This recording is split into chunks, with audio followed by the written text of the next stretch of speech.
Hello everyone, welcome to the stream. Nice to see you here.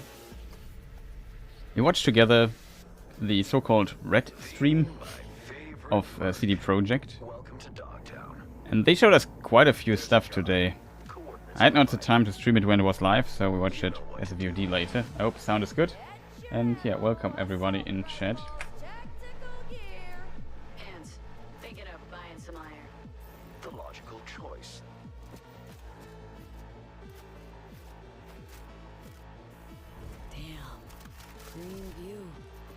I'm a bit late as always.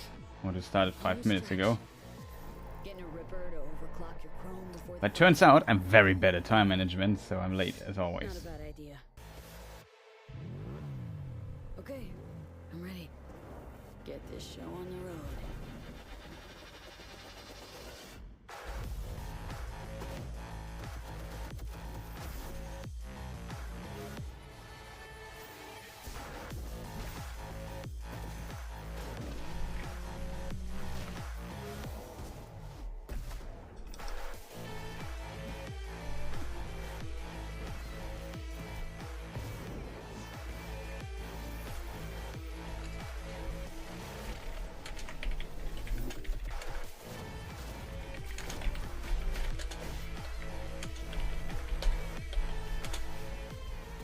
Yeah, that's the Gamescom trailer in case people wonder. I just have to post this here on Discord. Job done. All this stuff here is always a bit difficult to do live. I hope sound is good, the microphone doesn't make strange noises. I hadn't time to check that.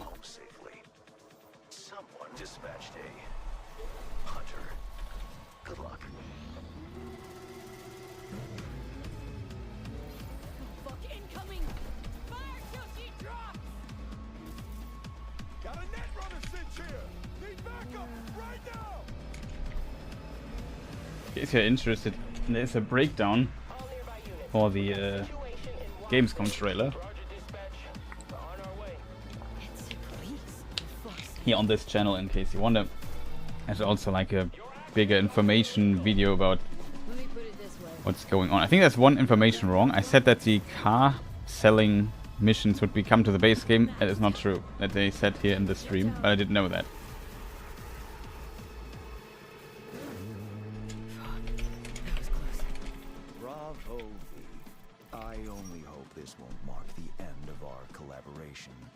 You will hear from me soon. This I guarantee you.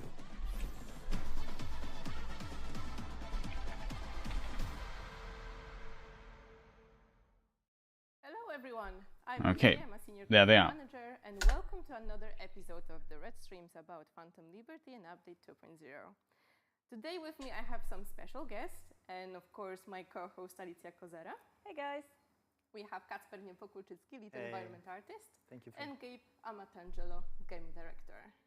Hi everyone. Are you guys excited? Yeah. Super excited. Yeah. Give us the cues. What do we need to say? Yeah, 1 second. Never watched a rewatch stream before. So a few days ago we showed you guys. I think they are kind of common. Isn't YouTube full of people reacting to stuff? 27. And today in the stream we're gonna take a deep dive in some of the features that have been showcased in the trailer. So we're gonna go through the reworked perks and the new relic tree from. That is the thing I'm very interested we'll in, also the show you a little bit perk of rework. Dogtown and some characters that you're gonna meet in Phantom Liberty. We will show you the revamped police system in action, and also some of our brand new vehicle combat and car chases, together with new missions that are vehicle gigs. So as you can see, we have a lot to go through today. That means We definitely have. we're gonna be jumping Hope sound from is loud one enough. part of the game to another, and the gameplay that you're gonna see is pre-recorded. But we are here live with you, so if you have any questions for us, feel free to drop them in the chat. Unfortunately, this is And we'll already try to run, answer so we some can't of them. ask We'll them also have questions. some questions that we already gathered from our official forums and Discord. So we will finish the. I watched a little bit of it. I almost missed it. So I let's was jump too in. late. I thought I maybe watch it together later. The rest. So I think we will start with the Phantom Liberty beginning, if we can. So yeah, one of the Sound is questions pre. that we often see, Okay, that is on our a social good media phrase. I love it. When we start the Phantom Liberty, you know, the level, the story was, you know, in the base game. So Yeah. Okay. So you can basically it's after the Brigitte, or first off, no spoilers on Phantom Liberty, but it's very difficult to answer that question without spoiling a little bit of the base game. But the Voodoo Boys Brigitte portion of the storyline, after you finish that, is when this quest essentially unlocks. Okay. Now, as a player coming to the game for the first time, or even when you're coming back, if you want to skip ahead in character creation, there's a way to skip ahead to that moment and immediately jump into the Phantom Liberty action. And of course, if you have characters that are already, or saves that are already past that, immediately Songbird's going to reach out to you when you get into the game. And then if you happen to have saves that are before finishing that portion of it, then there will be in your journal telling you what you need to do to get to that point. But like how the integrated into the game, such two as hosts, doing the two Dogtown experience, that storyline, women here and the base have red game hair, storyline and the are V back and also forth has because it's all red hair. somewhat It's kind of related. Okay, and what Fitting. if someone already finished the game? So if you finish the game, obviously your save will be before that point of no return point, and then yes, Songbird will hit you up and say, I got something for you, and then you can go from there. Right, we already received a call from Xiaomi. She told us to go to the Dogtown gates.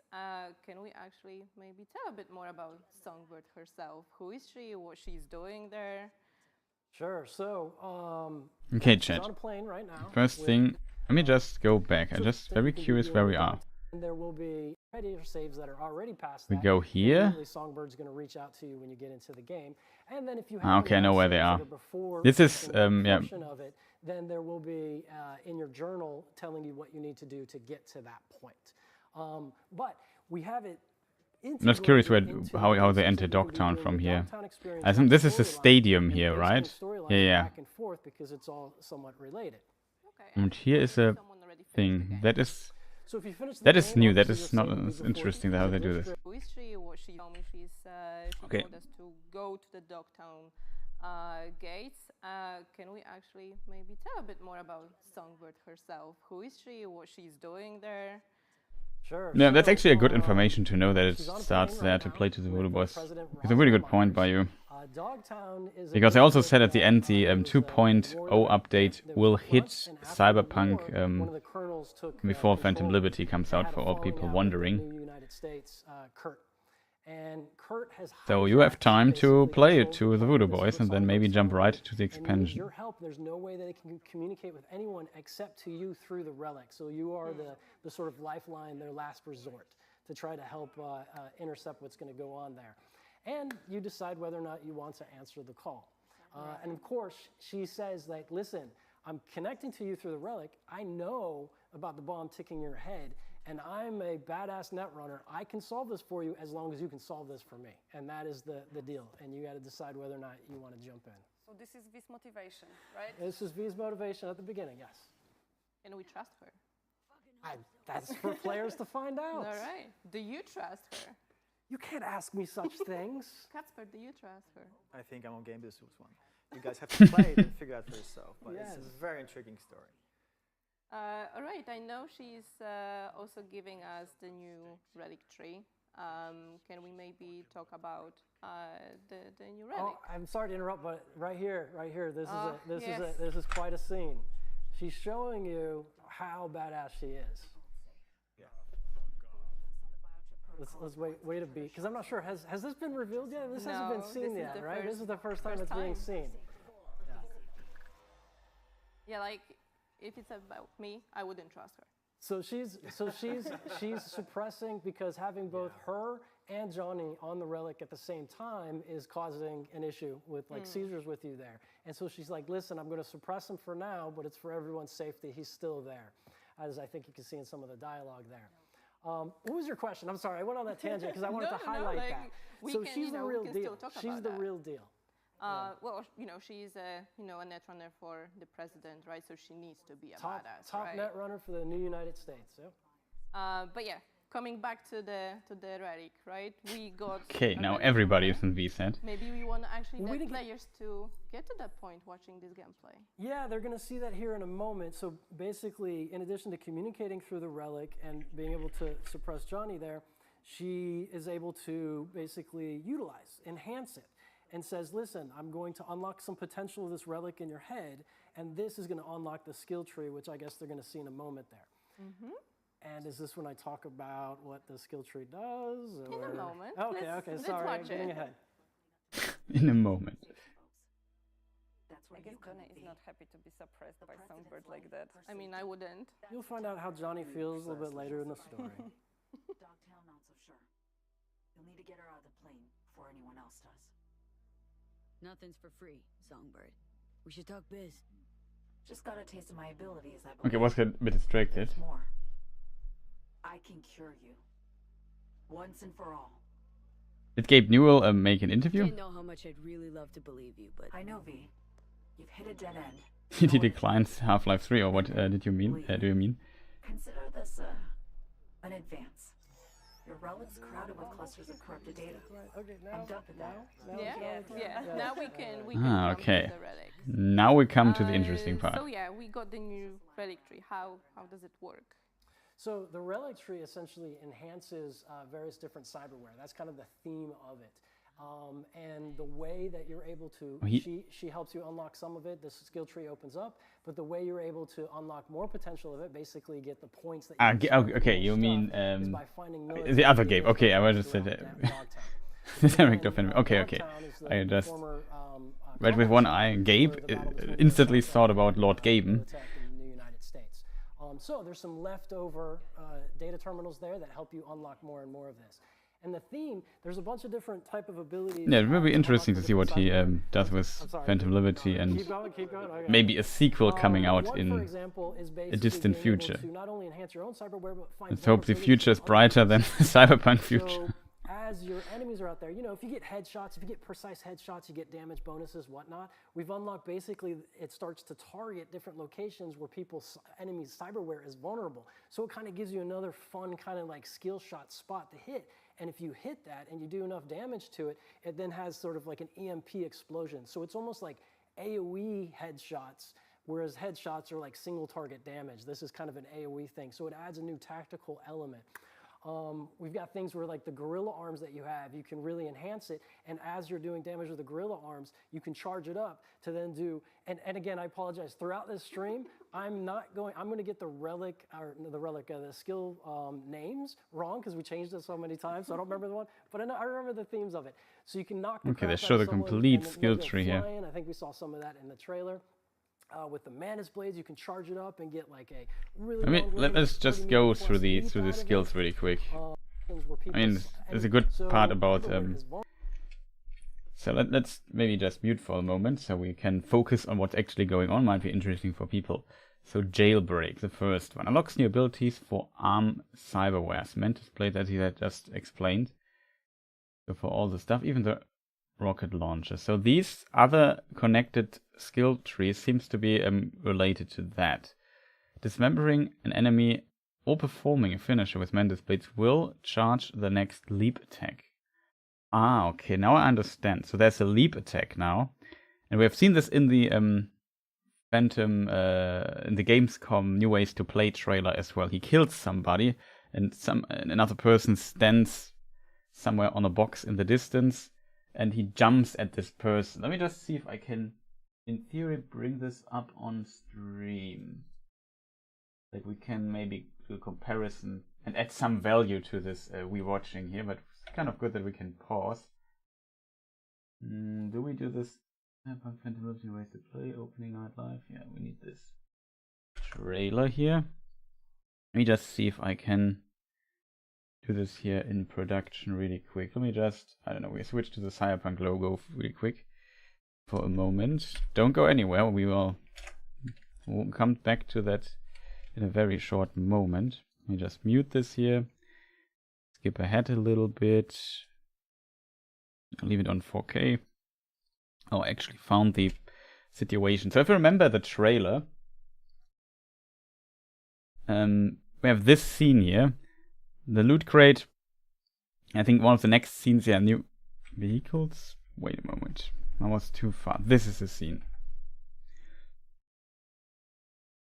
Here we see some of the new perk stuff. If I'm not remember, yeah, relic skill tree. Now it says the tree we just saw here in the video. Here's the multi-rocket shot that we also saw a perk. Now he kills him. This is a thing. He kills this guy, And this seems to charge up now with our character's glowing.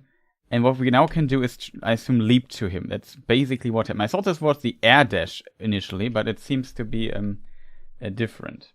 Now we can jump back to this here and look at the rest of the thing. So hold R2 to release, perform a long-range leap attack. That's pretty cool, I have to admit. That is really pretty cool. All I need to do now is get chat back to see what is going on here. Pressure's on, I have to prepare a new character. I'm also not sure what I will do. Probably I don't have the time to create a new character, so as a result I might play with my leveled character. They also increased the level cap to level 60. They also announced this here, and this is one of the information I also got already. A charged leap attack with Mantis Blades, 30 meters or longer reach and deals massive damage with a wide slash, hit the target and other nearby enemies. Killing an enemy with this attack also dismembers them. So this is the initial skill here that we see here. And then, yeah, emergency cloaking. Improves optical cameo cyberware. So there's now an optical cameo. That's cool. Activating optical cameo during combat, pressing RB will cause enemies to lose track of you. You're giving a chance next combat. Note the users to use the ability must have optical cameo equipped.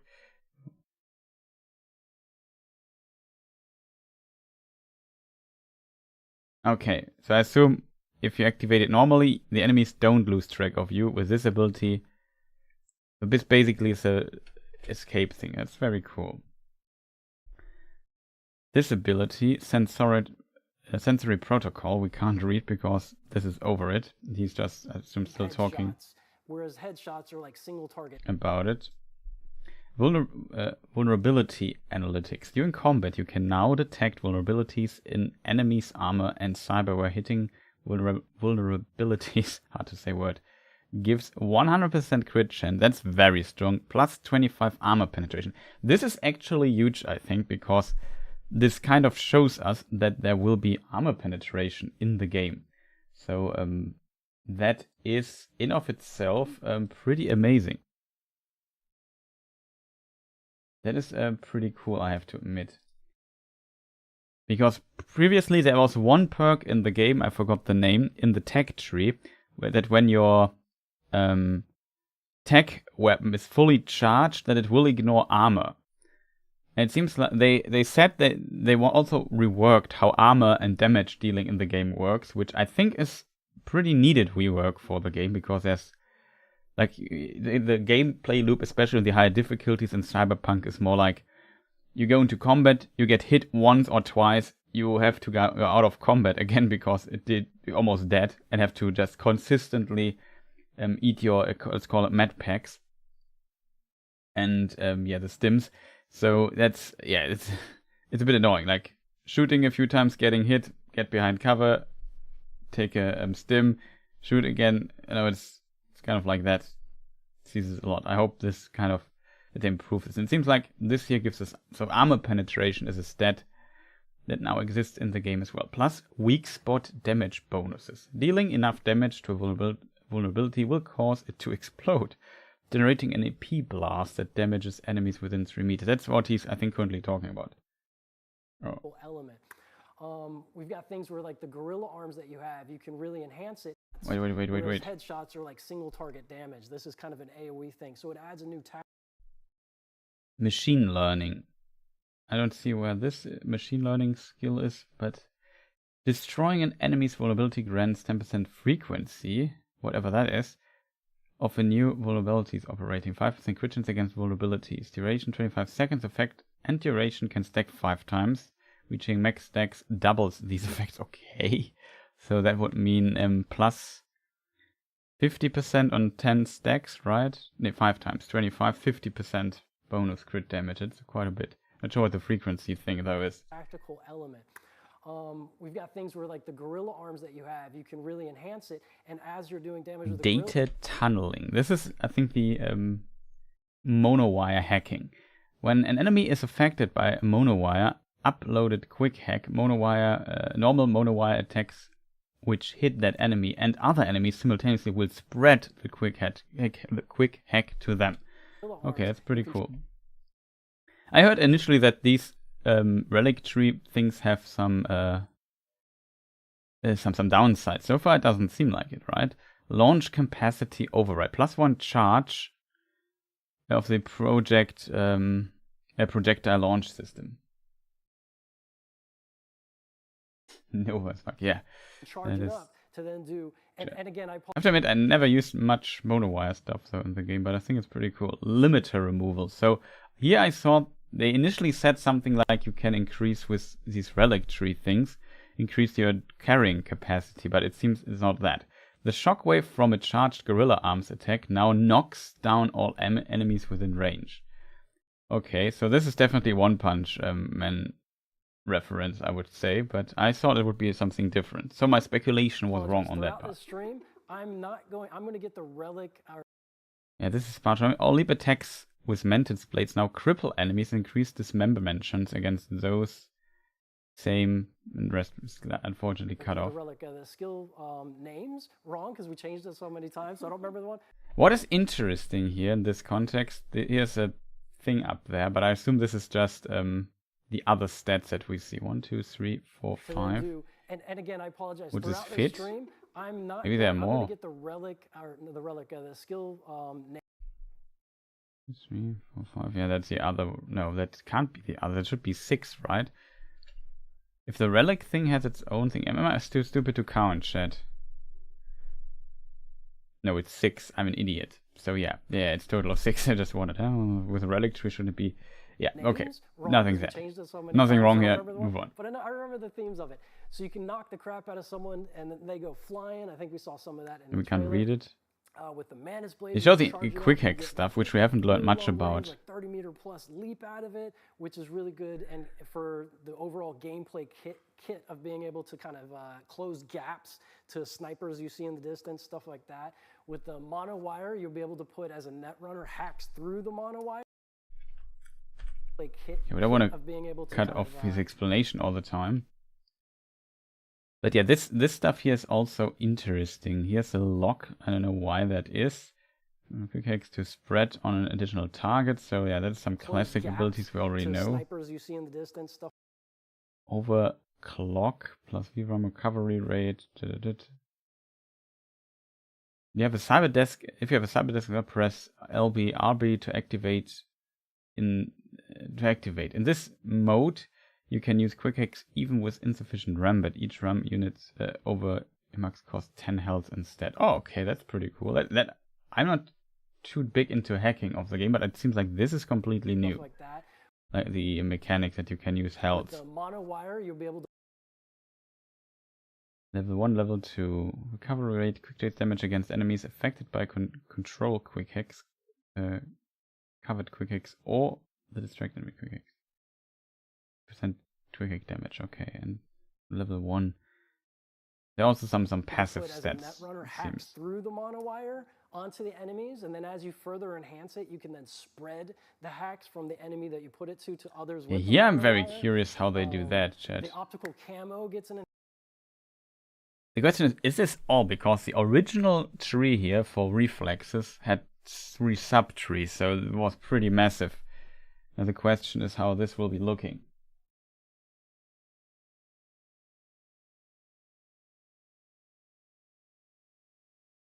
Yeah, I agree. I hope they do more stuff on that though. We know already that you can hack cars from the trailer. If we switch back to the trailer, I think in the next section here with the cars. Yeah, here you can see it in the Gamescom trailer, in the opening light trailer, New Ways to Play it's called. And here it says basically you can now hack cars, self-destructs, florid, imagine. Maybe there's even more stuff because you only have a certain amount. I assume those you have to also, those quick hacks you have to equip as the other ones, so I wouldn't be surprised if there might be even more than this. They also said there is a remote control. I'm not sure if they mean, yeah, we can just brake or make it accelerate. Or if there's literally like you can remote control other cars. That would be pretty cool, but like I said, I'm not sure.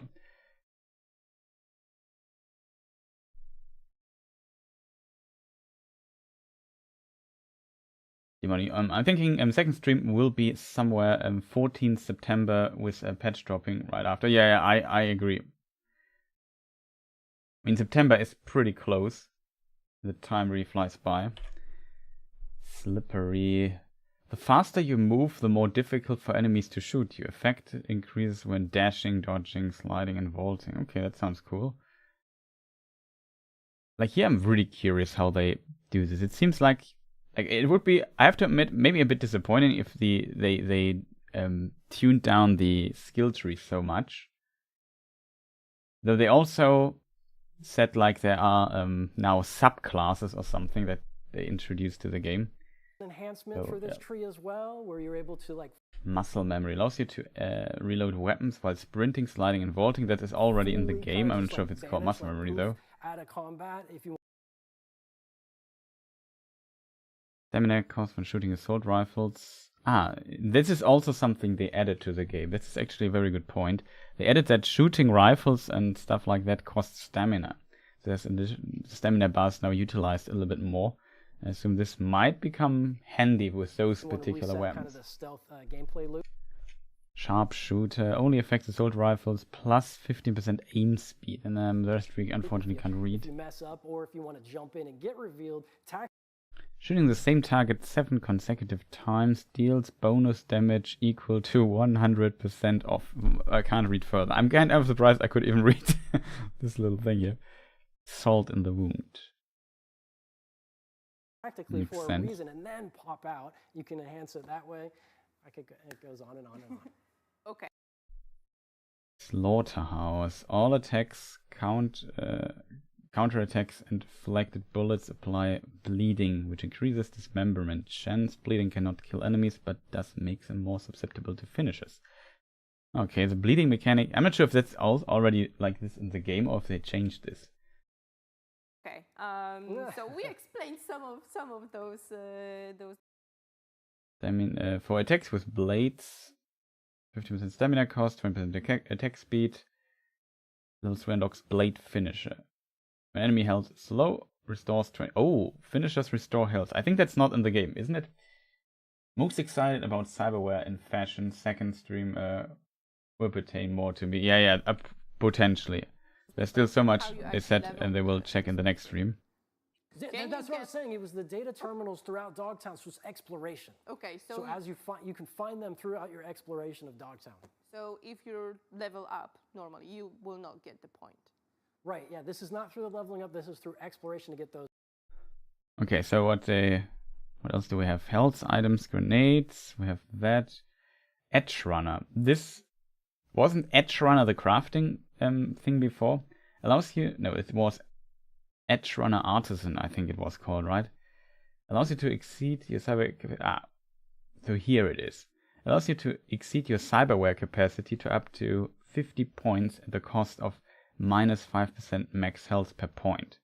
When you neutralize an enemy during combat, there is a 0.1% chance for each point you recover the capacity that will enter Fury state. This state you gain 10% damage, 30% crit chance, 50% crit damage, duration 12 seconds. So very interesting. I think we see this later, potentially in the trailer as well. I'm not sure though. But this is an interesting one, because this kind of perk was, I think, originally in the other tree. But he said at the beginning of the interview that he might get the names and so on wrong, because they switched stuff around so much. So I'm not even sure how final this then here is at the end. Some of those new perks, but how you actually the hacks from the enemy that you. Okay, so let's maybe listen to the guy and sort of like not interrupting him.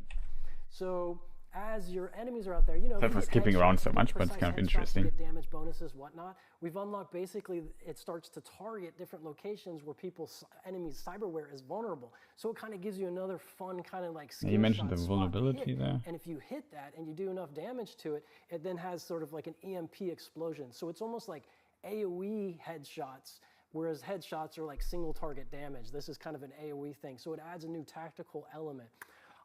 We've got things where like the gorilla arms that you have, you can really enhance it, and as you're doing damage with the gorilla arms, you can charge it up to then do, and again, I apologize, throughout this stream, I'm going to get the skill names wrong, because we changed this. He said it. So I don't remember the one, but I remember the themes of it.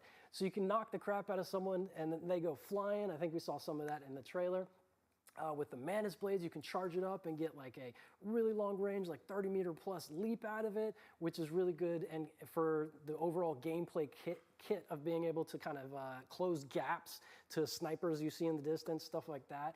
With the monowire, you'll be able to put as a netrunner hacks through the monowire onto the enemies, and then as you further enhance it, you can then spread the hacks from the enemy that you put it to others with the monowire. The optical camo gets an enhancement through this tree as well, where you're able to like fully kind of just like vanish, like poof, out of combat if you want to reset kind of the stealth gameplay loop if you mess up, or if you want to jump in and get revealed tactically for a reason and then pop out, you can enhance it that way. It goes on and on and on. Okay, so we explained some of those new perks, but how you actually leveled this new tree. That's what I was saying. It was the data terminals throughout Dogtown, so it's exploration. Okay, so as you can find them throughout your exploration of Dogtown. Now you need for the relic tree special level up, ability normally points. You will not get the point. It was Right, already this known. is not through the leveling up, this is through exploration to get those points. Okay. Leveling up, of course, still gives you the perk points, which we'll talk about in a little bit, obviously. I think Yeah, we can clear this because Anna Trivia was coming through. Yeah. You have to explore Dogtown to find those. They're not marked, they're not shown. You have to find Ah, them. It's okay. exploration. Exactly. It Yeah, just That is Here- kind of here cool, I obviously think. There'll be Yeah, hints yeah. as you're getting close, that kind of stuff, but we really had fun with To have a reason to placing explore them stuff. in places that are fun that's correct. to vault to and whatnot. Okay, and if we start as the Phantom Liberty standalone, right? How many points do we get at the beginning? Before we continue, style of a substat. Guaranteed crit hits with throwable weapons when crouching, sprinting, sliding, dodging, or dashing. No movement speed penalty when aiming at throwable weapons. Okay, that sounds like improvement. Like, currently in the game you have a perk that I think unlocks these throwable weapon stuff, right? Or do you equip it? Forgot how it worked. This might change a little bit, I'm not sure. But guaranteed critical hits always sounds very powerful. It's kind of like, I think a lot of people might be interested in a throwable knife build or something, and this might give them a little bit more oomph. That's kind of cool, I think. Or we just start with 0? So if you do the Phantom Liberty standalone, you get your first set of points from her that allows you to pick sort of one of the foundation ones. All right. And then as you explore, you get one more point for each of the data terminals you have. And I can't remember the exact number of points overall, but obviously if you find them all, you can fill up the tree. All right. Right, so now we can actually jump into the juicy gameplay details. I know you've been dying to tell us a bit more about the gameplay that we are preparing. So sit comfortable. You're ready. All right. So we prepared the build, the solo build, for our players to see.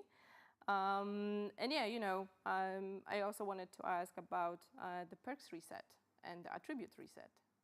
Can we maybe share some information about that before we jump to the Sure. gameplay? So everyone is going to be able to, with your save files, your characters, you'll be able to reset your attributes once. And we're doing this obviously because we did a big revamp of the system. And your relic, or I'm sorry, not your relic, but your perk points, you'll be able to respend, but you'll also be able to do it on the fly. Not while you're in combat, but whenever you can refund and readjust stuff and find the way you want to play. So that's answers the question, I think. Yeah. Yeah. Right. So are you ready with the gameplay?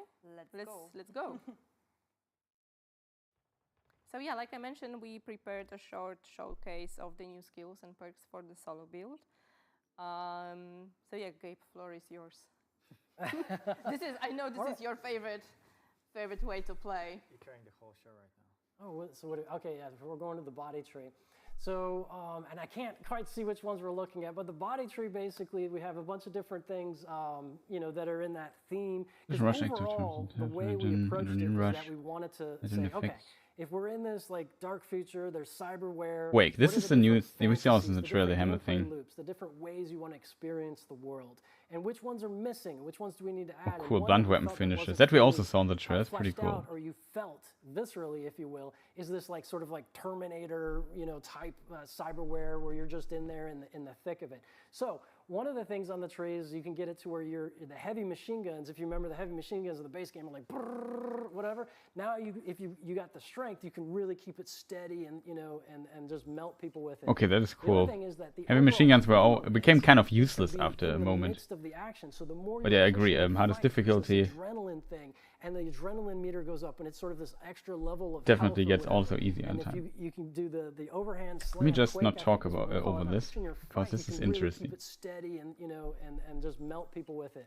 The other thing is that the overall theme of this is to be in the midst of the action. So the more you're pushing your Okay, fight, fully there's this cybernetic adrenaline stuff. thing, and the adrenaline meter goes up, and it's sort of this extra level of health or whatever. And if you can do the overhand slam, quake, I think is what we call it now. Bam! This is really the more I people was you catch in right. it, the more health that comes back. And so it's all about being in the thick. And if you can do Edge runner perk from the tech allows you to exceed the. This red part is from the other thing, right? So lose a bit of health for it, as I understood it. to be in the Let me midst just of the action. check So this the here more you're again. pushing Cyberware capacity 262 of 262 of 264. Cyberware capacity indicates the amount of cyberware your body can handle. This limit increases as you level up, acquire certain perks, and use cyberware capacity shards.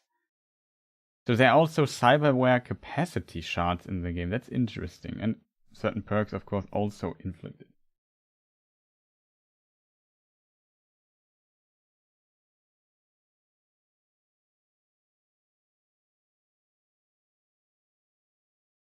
Yeah, that is true. Love the effect that Quake has on vehicles. They just wobble from the sheer force. Yeah, that's true. There's also this kick that also has this physic interaction with vehicles, and they kind of move a little bit. That's pretty cool. I agree with that. It would be cool if you had like a powerful punch or something that just to, affect cars. And now they added it finally. I agree. That's pretty cool thing. in your fight, there's this adrenaline thing, and the adrenaline meter goes up, and it's sort of this extra level of health or whatever. And if you can do the overhand slam, quake, I think is what we call it now. Bam! And the more people you catch in it, the more health that comes back. And so it's all about being in the thick of it and in the midst of the crossfire. But as long as you keep pressing that attack, you can survive. And there's various different ways to mitigate stuff. And then, of course, if there's a sniper in the distance, you can pick up a body and throw it at them. So we give the full kit, to deal with all the different dynamics in a different way, right? To really just feel different. And crap, there was one there that I just, so what kind of pairs pretty well with the body tree, which I think they showed there a little bit, is on one of the sides of the tech tree, you can unlock the ability to go even higher with your cyberware. So there's a cyberware limit.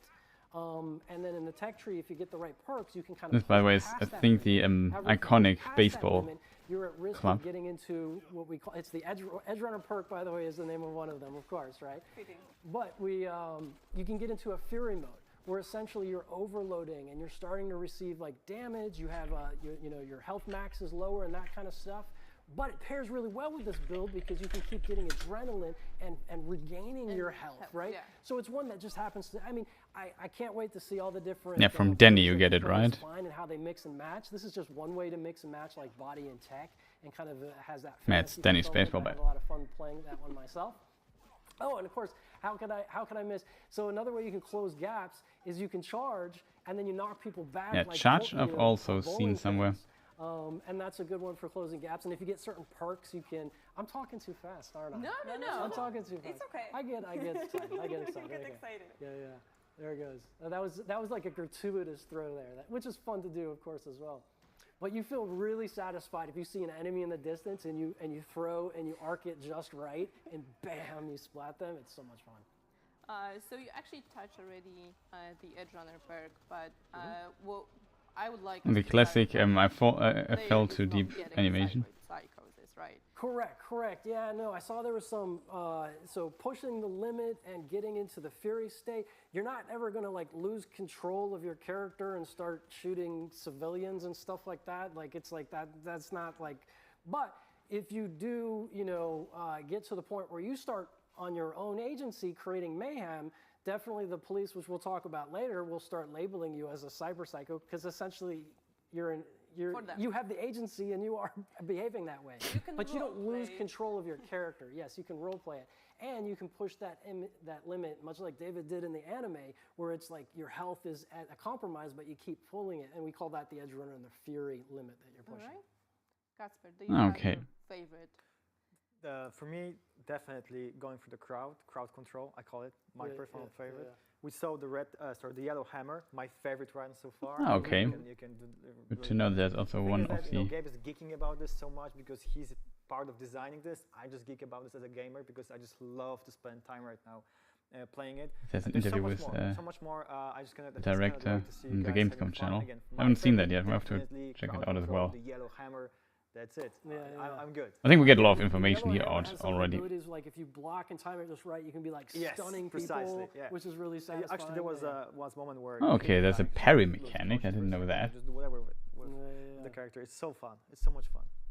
All right, so I think we can now summarize what we've just talked. So we have some changes to skills and perks. We have the new tree.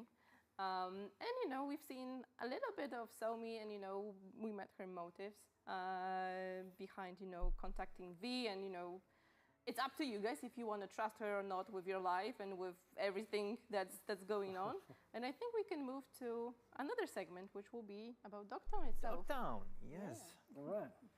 So we already I was not too spoilery though. mentioned a lot of things about Dogtown, but we're gonna get a little bit deeper into that and share some more information. So let's get into the gameplay.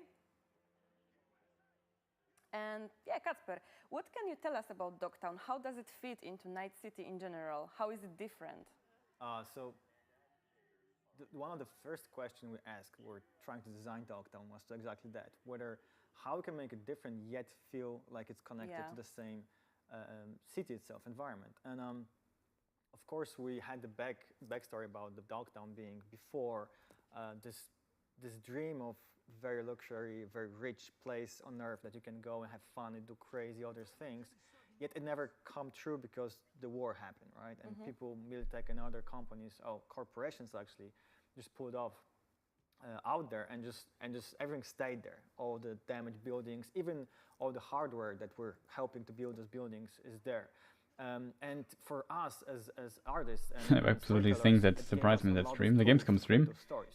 Meaning, for example, Night City, it's not very, I would say, safe place, yet it is a city of dreams, right? So we try to make the contrast there. Where here, it's the total dystopian world, right? So we had the tools of showing this decaying world and how it goes, how it's being literally consumed by time, yet people trying to survive there.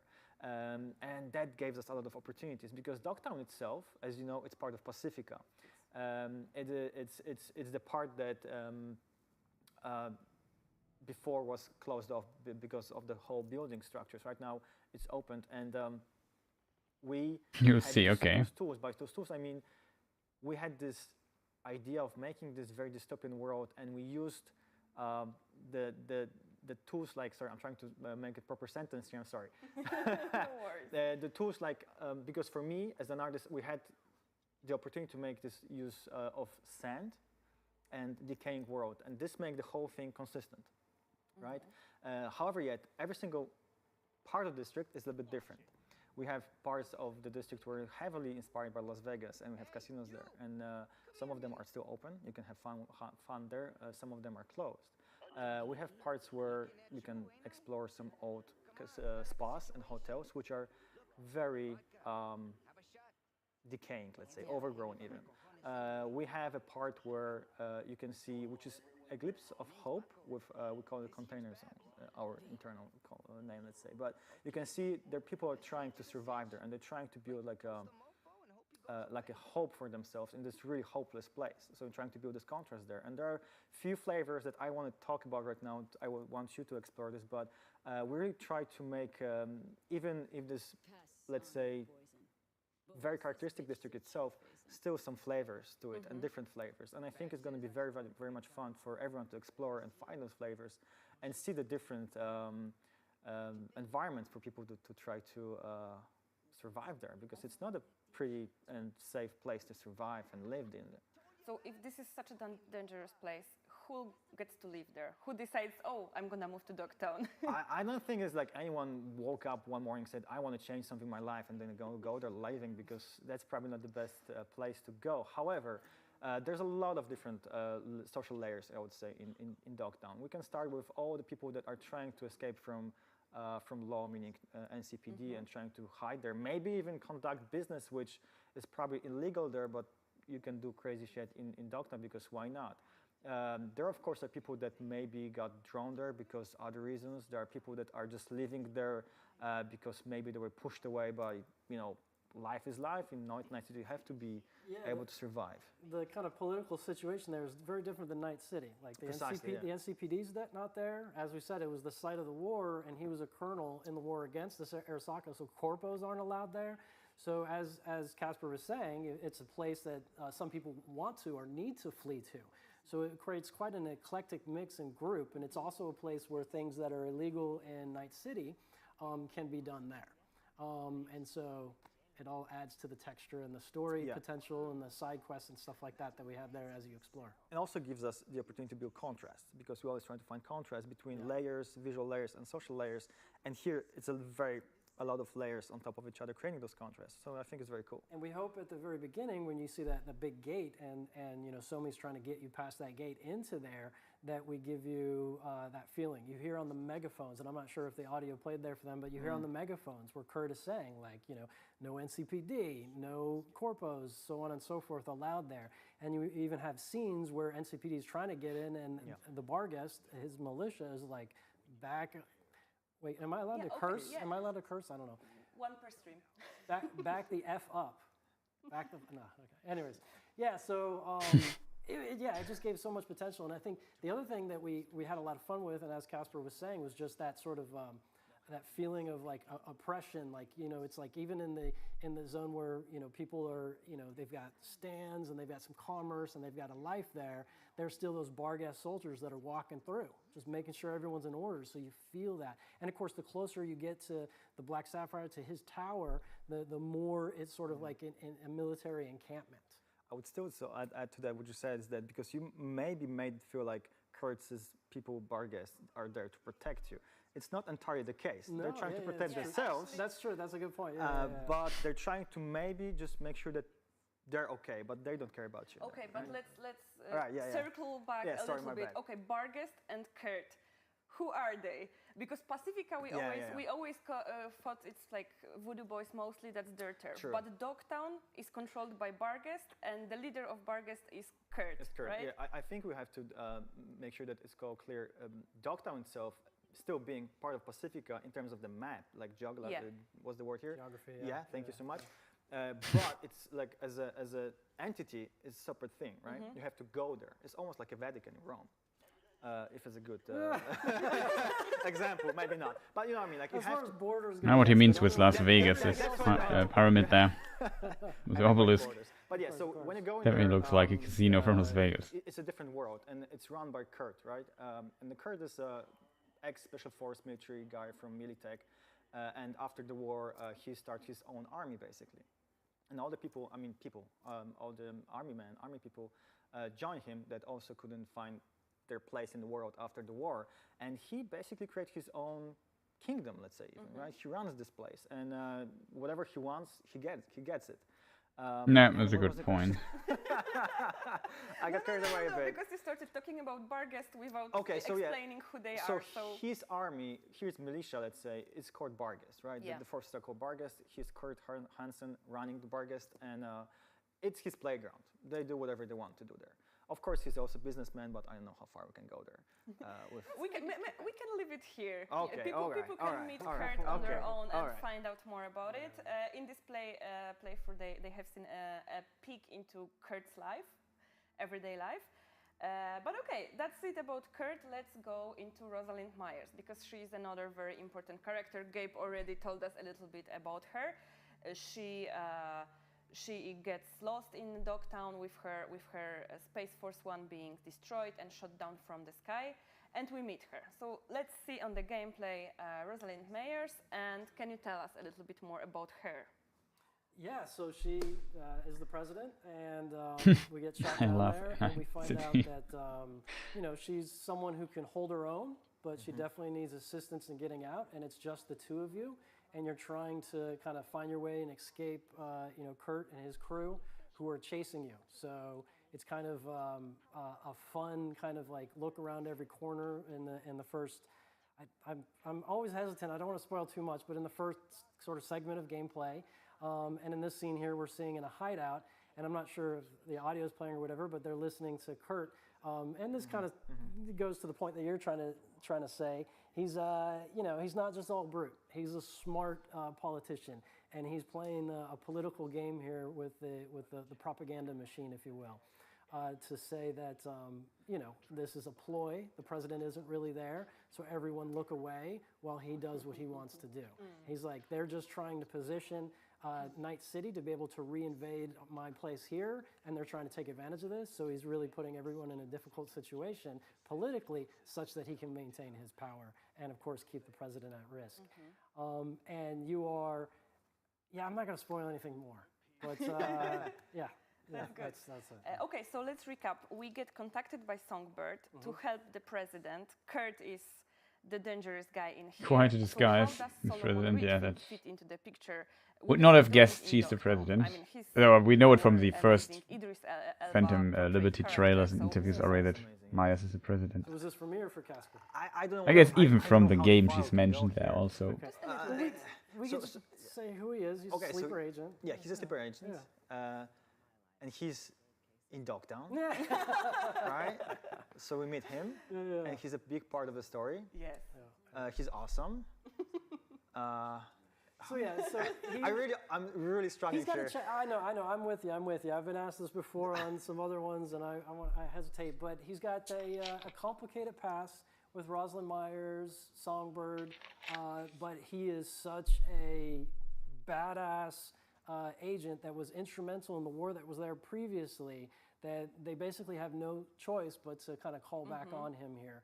And, you know, the kind of drama begins, but at the same time, he's someone who has very much trying in this dark, you know, future, wanting to find purpose in the cause, in Noosa, and that kind of stuff. And so it's complicated, right? Like, that's how we like to set it up. We like to cut out the complicated drama. I mean, this, well, the whole, you know, district, Dogtown, everything sounds really complicated and, you know, like, always with kind of two sides of the coin, right? The thing is that I feel like the only thing that we should be not spoiling is that we shouldn't like put any perspective. Everyone has their own agenda.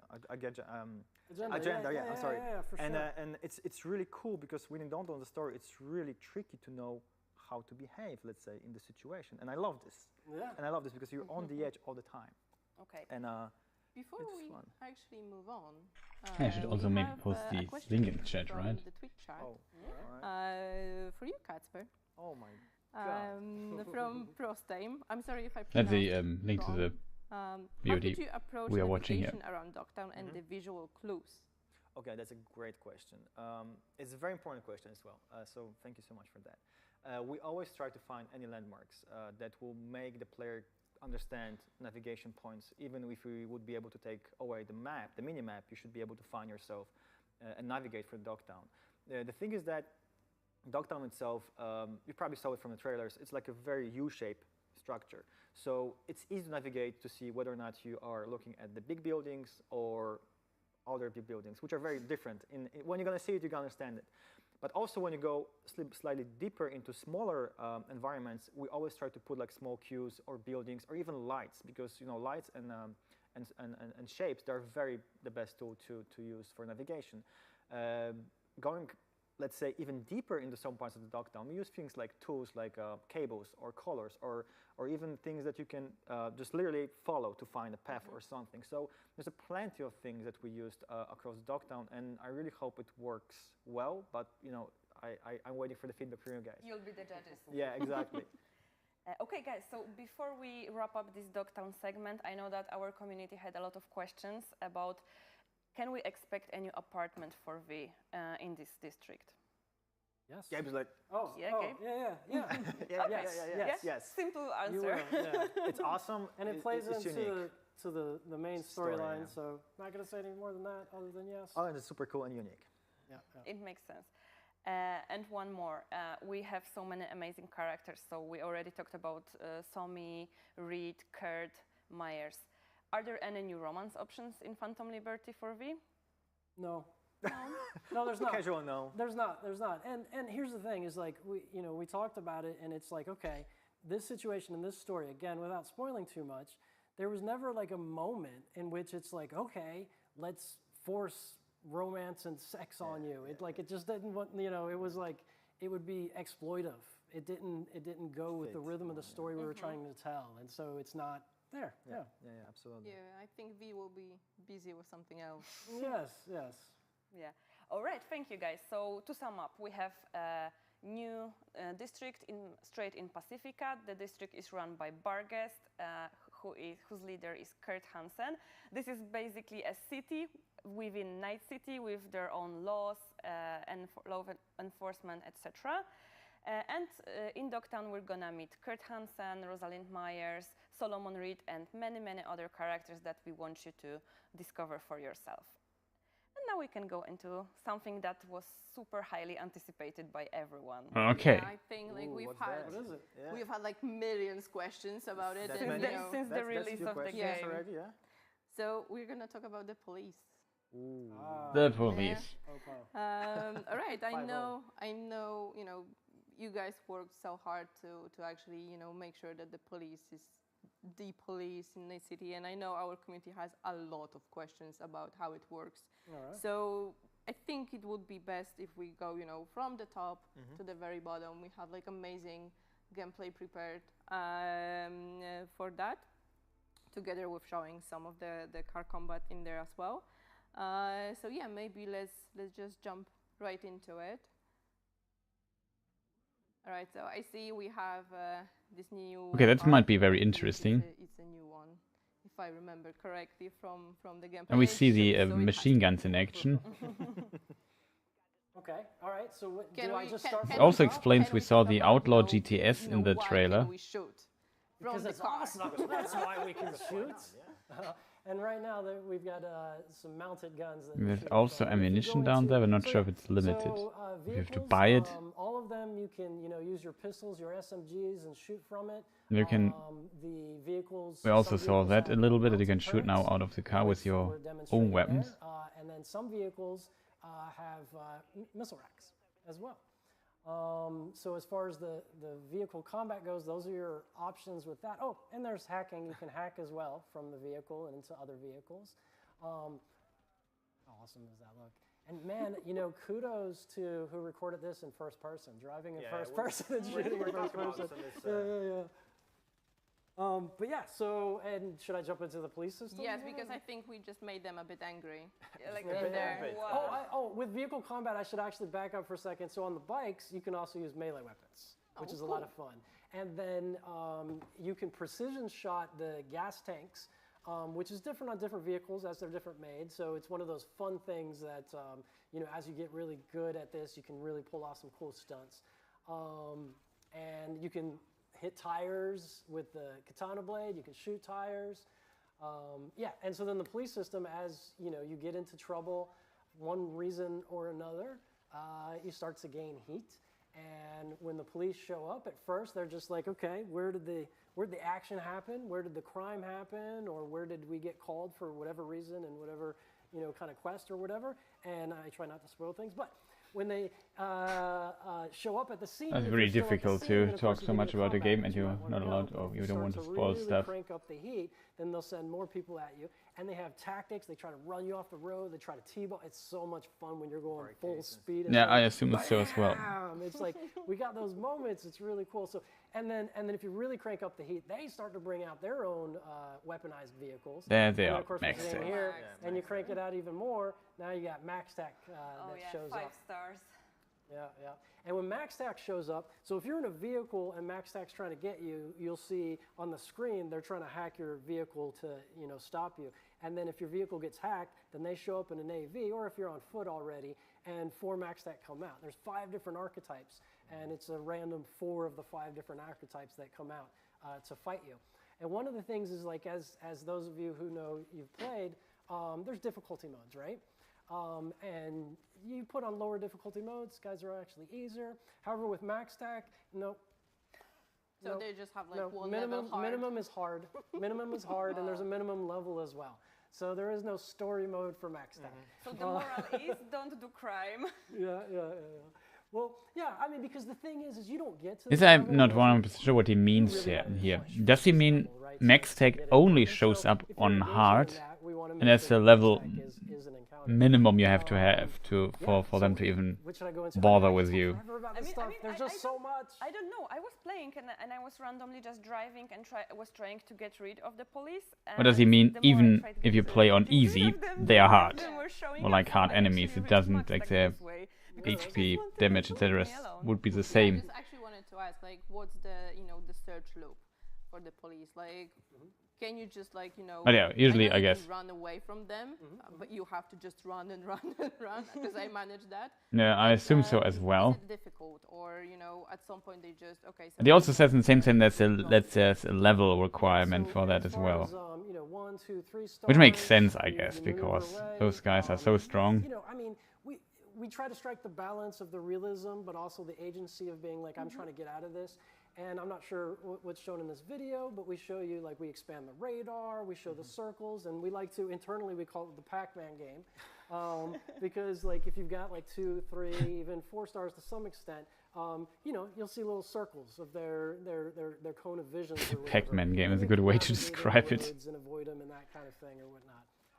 And then of Oh yeah, course, now if we you have a real fight, police it's a little bit system. easier That's to- pretty to cool. lose them. So you should be familiar with that kind of loop there. And then of course, if you go into quest areas and there's a quest you want to pursue, we tone it down appropriately for the. See, there's even a vehicle, a police vehicle coming. Also, I don't know if we can see that here, but I remember when I was playing, and I Did had also police this on my ass. Mexican guy just try to kick me? Actually gang members. Yes, that's my one. I had actually gang members, helping me to fight the police. Is that the case as well? Like for most of the gangsters, I was just lucky. Well, I mean, and I've talked about this in other interviews, but one of the important points is that the player is an agent that does stuff and it affects the world, but we also have other agents in the world, and we've also done a number of different enhancements on that front. You might see like two This gangs sounds just, like, blat. you might see cops chasing some gangsters or whatever. It has nothing. to sounds do with really it. It's strange when happening in the world. The world's alive. Now you can interfere. and He throws particularly somebody going into against Dogtown the or car or something whatever. like Here you that, see what I mean. This is weapons this weird transport kick or that whatever, makes the there's car an airdrop bounce. or It's whatever, real cool. and Kurt's militia's coming to pick it up. You can intercept, and maybe there's some cool loot to be found there or whatnot. But it's the same thing here. Like if you're into it with the police and there's something else going on with the gang, it could be a mix. So they can help out, or not? If you play it right, you gotta be careful where your bullets fly. Okay. I actually also wanted to. It's pretty go cool that back the to the hit you maybe system, lure them to because, gang we had territory and then you stars, have but some can help we against the actually police. explain how you can get the stars? Like, so if I, shoot someone randomly on the street, do I get already 1 star, 2 stars, or do I actually have to run through like bunch of people to get like 3 stars? Well, so if you commit any crime, Speaking you of get a star. Like that, we had any it on crime, source, if right? If you run someone over, if you shoot someone have. intentionally, you get a star. Now, especially when you get into Dogtown, but also in some other situations, you might get some stars based on quest situations, like things that are happening. And how do you? There's a formula and it's a gradient. So I can't say exactly like, okay, if you killed 3 people, it's Alright. an important point. It varies by district and neighborhood. Okay. And funding, right? Okay. Because part of the cyberpunk world, Night City, in the story, it's socioeconomic. So they care a bit You more need, like, than others. to open some always cars, some one tech person, skills, so it's a star, it's a same crime. as But before. how far do they escalate? Do they send in the big guns? Do they send in MaxTac? It really depends on the funding in the district. And you also hear different, the police have different comments about what district and how much they care, what they're going to do, and that kind of stuff. We maybe tell a bit more about Dogtown police, like, and will Sure. NCPD Police go itself, there? Police It's is not Vargas, allowed- yeah, I mean, police is not it's- allowed there, right? The thing Yeah, is that this there's is an no interesting NCPD, interaction. right? The big parties car are there, just and we said, like, they're trying to landed on its keep roof. the district safe, but they're not that much. I remember trying getting other cars on the If you shoot roof, them, they will try to shoot you in videos or in recordings, and it was pretty difficult. Maybe it was just a very lucky hit. Or they changed something. Different units. They Yeah, got different vehicles. can a we bit talk what's different- going to happen over 5 stars in Doctor? Or? Well, it's a little bit of a spoiler. And do we still have Units- the same people we had I mean, romance it's- with, and will we okay, see never them do mind. different Yeah, things there's as well? different units, but, yeah. They said there won't be a But I new mean, romance in option. Dogtown, yeah, Max Attack will show up because if there's someone that's at Does it Dogtown, start where the they game can left cyberpsychosis, you know, because off causing in the that game? much No, damage, this essentially. basically Again, plays before the agency point of no wise, it's not gonna return. take over your character So you can and play an then- existing character, load your point of no Yes, return, Max Attack will show up and in then Dogtown, you but play otherwise from there. there's the You unlock edition. the Phantom Liberty expansion around the section where you play the stuff with Brigitte and the Voodoo Boys. But it's basically in parallel to the main game. It's not like post credits or something like that. So everything, every romance you have at this point in the main game is of course also available. But they said there's no new romance options in Doctor or in the Phantom Liberty, which is kind of, I guess, for some people unfortunate. Please drop them on our forums and Discord. So As long as the story is good and the new stuff is good. Or, you know, if you want I don't mind too much, to be honest. during the next stream as well, with maybe the same guest or maybe with someone We else. actually have a cool question from our Twitch Just, chat. just keep in mind, I'm just restreaming. I'm not an official CD Projekt Red person. I just missed the stream and decided to watch it here. And maybe some other people might want to join this. Yeah. Sorry, yeah, I was just watching. I wanted to see what he did. He did quick. So I'm just a random dude restreaming this. But I appreciate Really surviving such a long time. Max Tag. the assumption of professionalism here. So we have a question in general. I also about love Cyberpunk. liberty. Does the story take us out of Dogtown at all? Yeah, a bit. Yeah, a bit. Yeah, exactly. So the We're not gonna spoil. yeah, exactly. Yeah. So yeah, there are parts that you're gonna explore New Place in Night City itself, but the majority of it. Oh, welcome. I think that's enough Alright. for people to know. And another Oh, this is the new question car we have about seen in the accessible trailer. outside of Does it Phantom say how it's Liberty. called? So no, to be able to. I think it have says people at the who bottom use right. Downtown, you have to.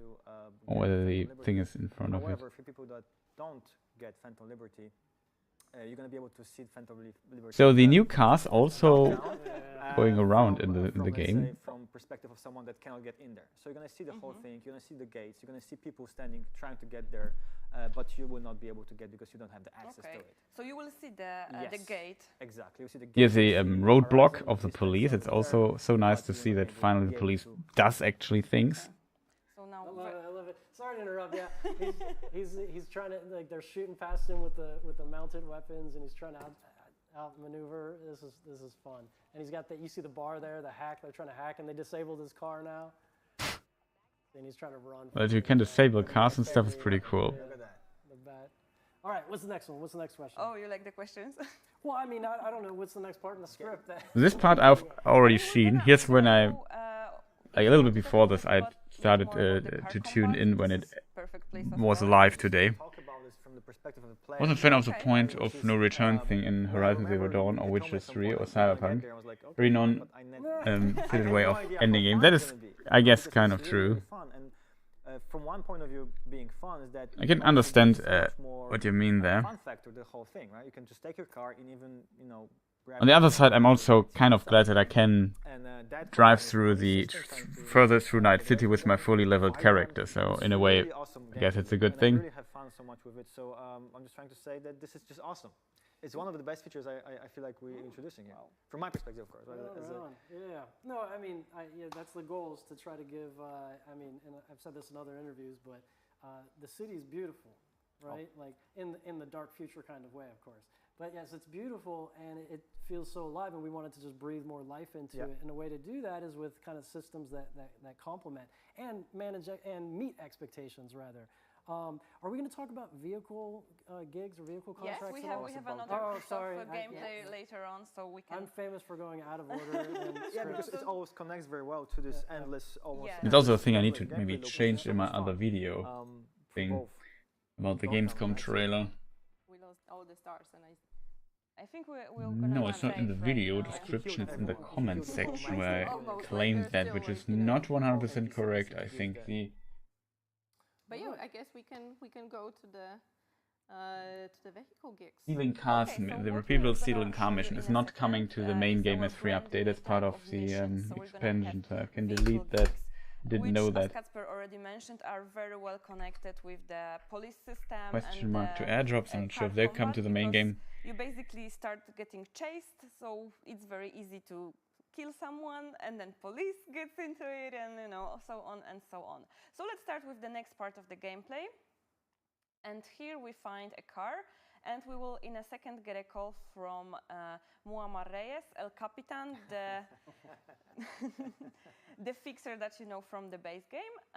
And there is one thing that we wanted to clarify. It's not Mama Wallace that is going to be selling you guys the cars and dealing with... And that was in an all those interview missions. of Muammar Reyes. Eurogamer or something, where I don't one of think the Mama developers, Wallace I'm not sure if it sells was the Gabe, cars. She can actually sell you a drink if you ask her nicely, but not. I think it was not really a Gabe, car. it was Pavel, I think, and he said basically that it was Mama Wealth, but he meant Yeah, El Capitan. So in Dogtown, you'll get this kind of new activity unlocked, vehicle gigs or vehicle contracts. Miramar reaches out and he's like, "Hey, you're in Dogtown. You can help me out with something and pick up this vehicle." And this is the introductory quest to it, I believe, that we're playing right here. When you get there, he's going to be like, "Listen, I've got a bunch of different targets throughout Night City and Dogtown. If you can help me with this, then you know, you'll be compensated." And one of the ways he compensates you is by unlocking new types of vehicles, including missile launchers. This is how you get the missile launchers unlocked, is through Miramar. And there's of course, as we like to do at CD Projekt Red, They have to there's do a these story car to it, missions. and it is And for me, it was insanely surprised when I first time played it, and it was just proper story to it. yeah, It was yeah, awesome. yeah, You know, yeah. it's just such. It was just an fun. It's really unfortunate fun. knock. So yeah, and you know, and it has to do with like his hometown and that kind of stuff. And I don't want to spoil anything, but one of the key features of this is that it is you just see it like you'll see on your map. It's like, oh, here's one of the targets. Here's one of the targets, and it's dynamic. And the objectives are dynamic, and the enemies that come at you are dynamic. And it can be different gangs. It can be Tiger Claws. It can be Voodoo Boys. It can be whoever. And some of the activities are actually hacking another vehicle and getting it. So you've got to ghost a vehicle and be sneaky stealth, right? Some are just all out combat. Some are about like you got to get to a place in time. So it's a very Okay, so these and missions are different very locations. It's all different, like, depending. That's the word I'm looking for. I hesitate to use this, dynamic. I keep using it, but it's like It is dynamic, though. It's all over. It's all over the place. But again, you unlock it in Dogtown. That sounds pretty cool, I think. It's definitely something I would like to try out. But it and won't Dogtown. be in the base game. It's just the It's Phantom not, Liberty. this is one of the Okay. things in Phantom Okay. Liberty. Yeah. Okay, so you mentioned that we can actually unlock some cars with weapons, vehicles with weapons through that quest. But we had people asking us whether they can actually add weapons onto the cars that they already have. No, it's preset. Though Okay. there are some vehicles in the base game that you already purchased or you already got, and we did add weapons to it okay. because it was kind of supposed to be there. So yeah, there's some of that. Okay, Did I cool. So, Very interesting. I you thought you mentioned could that actually you can add stuff, also like you do could the modify the hacking car in a during, way. Car combat. Yeah. He said because you can have to be a unlock Netrunner the to rocket do that. launcher, for example. Well, I mean, we've got this open class system, right? Yeah, So you yeah. can be a hybridized netrunner. You can be a smidge of a netrunner. You just need right? some But- cyber deck. You need a cyber deck and you need a perk to unlock it. But the better of a netrunner you are, the more different hacks on vehicles you unlock. So, And so you can hack the actual vehicles, but you can also hack passengers inside of vehicles. okay. And when you hack Oh. the vehicles, some of the vehicle hacks that we have is and this is a fun one in chases, is to make them lose control of their car and steer off and crash, or even force brakes. And of course, one of the really powerful ones are to detonate. You can detonate the car on them. And then probably the most fun one is you can remote control a vehicle. Okay, remote control sounds pretty awesome. He said it. Yeah. So you can remote control a vehicle. You're hacking. I got to remember to look at the red camera. Yes. Sorry guys, I'm not so great at that. But yeah, you can remote control it. A sandbox of combat, if you will. Decide if you want to drive it. That out is of El control, Capitan. into enemies. Absolute legend. Enemies. Yeah. All right, Seems that's like super cool. Okay, so we are dropping by the car to El Capitan, and that's how the story ends. But we're also not gonna show you everything. And if you guys have a tail, so if the police is chasing you or the gangs are chasing you, you need to lose them. So you won't be able to give back the car to El Capitan by then. And try to not destroy the car, you know, as much as you can, because, you know, he will probably comment on that. Like, why are you bringing me this ruin? Why, you know, we had a deal, V. If you want to earn more, yes, definitely. Definitely. Okay, cool, guys. So we can start finish watching this gameplay, but this is actually the last gameplay part of this stream that we have prepared today. I know that this is not all of the topics that have been mentioned in the new ways. When's the release date? At the 26th of September. Also 26th. It's very hard for me to say. We told you about the revamped perks. You actually could see the TH, English TH on S, followed by S. Perks, but they are more impactful right now. Am I correct? Yeah, I would say overall. So it's coming out there's in just roughly so a many month. More like actual action perks. So many more like things to do now. And the in case the Wolf, you already played the base game, there will be. She says it here in stream right now. Update 2.0 they call it, the very big update where a lot of these stuff that we have seen here, except the new content, like the new story content, will also come to the base game. So the perk overhaul, all the new ways to play, the new ways that we revamped the Netrunner, so if you own the base game, the 2.0 update will come out before Phantom Liberty. Maybe they said in an interview after the 9th of September and before the 26th. Some speculate. Somebody here in chat at the beginning, shout outs to him, said maybe 14th of September or so, and then will be the next stream like this of CD Projekt, and then a few days later, a week later, it might come out. So I would also assume something like 14th, 21st, something like this. In this week, we might see the other update for the base game, and then you maybe can play already a character to, if you want to start this with a new character, to the Voodoo Boys section of the game, and then check the maybe the So I guess these are all the things that the expansion from there. That's how it's called. Just thought, how is this called? Expansion. Coming on September 26th on PlayStation 5, Xbox Series S and X, as well as PC, and update 2.0 is coming a little bit before that. Yeah, so I guess we can move to the Q&A session. Yes. We picked some of the questions from our community that you guys sent over to us during last few days, and yeah, we can have to listen. Start. So the first question would be by Showstopper. Will Netrunner? Yeah, I'm also really excited. In the expansion. Yes, they will. So we talked about the vehicle hacks that changed, but one of the kind of like principles that we applied with the Netrunner is we wanted you to do more net running in your gameplay loop, not just like do a little bit of net running. Yeah, talking about the new net running capabilities here. And how we incorporated that, but you'll find that the way we use the kind of the resource system and the costs, that it is a much easier to play at the beginning thing, but we still have the mastery levels to it, and we added new kinds of ways to really push your mastery in playing it. For example, you can now queue up multiple hacks on one target, and based on what you queue up, there's different combinations and things that can happen.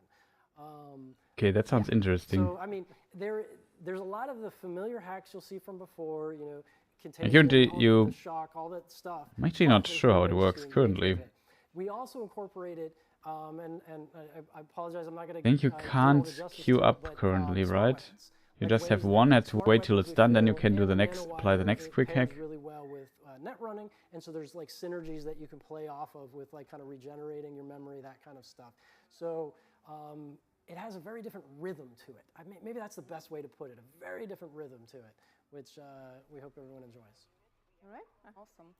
So the next question is from Nerm, and it says, I think we touched on it a little bit. Are there different types of vehicle geeks, or are they all the same grabber cars? Very different, right? Yeah, well, we talked about it. So, but obviously, vehicle gig, grabbing a car is essential to it in the vehicle combat, right? But then, yeah, the objectives are to get it to a location, to hack an individual, to get there in time, to kill, enemies, whatnot. But yeah, there's a different variety. Okay, so the next one by Amlab04. Will the level of friendship that we have with Johnny Silverhand have an impact in the dialogues in Dogtown? Yes, and also one of the important things to note is that, and I think we said this in another interview, but More Johnny Silverhand will also be kind of interesting to see. Dogtown, there's a story arc to it, and he has some different character arc. I like moments this he can reach AOE based on your decisions kick and thing or whatnot whatever he and does stuff there. like that. And it is even reflected in some of the dialogue in the base game as well. So we did connect the stuff. Yeah. Okay. So I'm skipping a few questions because we have already answered those.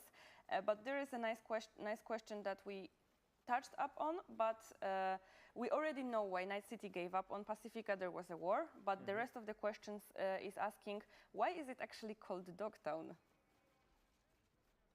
Our guess, dogs. It's It's a colloquial term. It's So now we not also official. kind of know how it's It's pronounced. It's like the Barkhest. Yeah, because Kurt Hansen. It's from his bark. guest, and so Dog. they call it- Dogs bark. It's kind of the Oh, origin of yes, that. sir. I don't know. Whose side are you on? I don't know. I think he likes Vargas too much. Yeah. Probably. Well, they did an amazing job with. They do have. Wonder what it was when they played Hansen. Yeah, I agree. That also surprised me when I saw it here earlier in the stream. There are no dogs in Dogtown, right? Maybe it was just what do you call I it? mean, they are, I guess, in a way. A memory we have seen or so. All right, so the next question will be by Andrew. How connected is Phantom Liberty to the rest of the story? Is it just a side story? It is a. I mean, that's a difficult. I mean, it They also is its confirmed own- that some of the its own missions seem to be story, outside but of it's integrated Dogtown. in that it At has a part all to of do with, or not, I mean, it's like expansion, which these is, situations I of guess the it makes part sense that that's you're not it's confined integrated only in to that way. Dogtown. But it is, Which currently on the map looks yeah, tiny, you to can- be you honest. can I'm very play curious if by they make this itself if bigger you or want to, something, how big or it you is. can play it in an That's what I'm independent way, most as curious we about. touched at the beginning. Yeah, we did. Okay, so the next question Well, is most from curious, Martina. probably not, but I'm How post actually very will curious. the upcoming expansion be? Will there be heavily overgrown locations, and how much of the post-apocalyptic surroundings will be felt in the expansion? So as we briefly touched upon Yes. that, we try to make this dystopian world feel like it's almost post-apocalyptic. And yes, they're going to be overgrown places. They're going to be places which are deserted. They're going to be places which are almost falling apart. And that's what makes I've heard Dogtown an different. And that's intended also what part makes it of contrasting. the People trying to survive there, yet map it's very, west of very harsh Dogtown. environment. So very post-apocalyptic, and I hope it fits the whole vibe of the Oh thing. yeah, it does.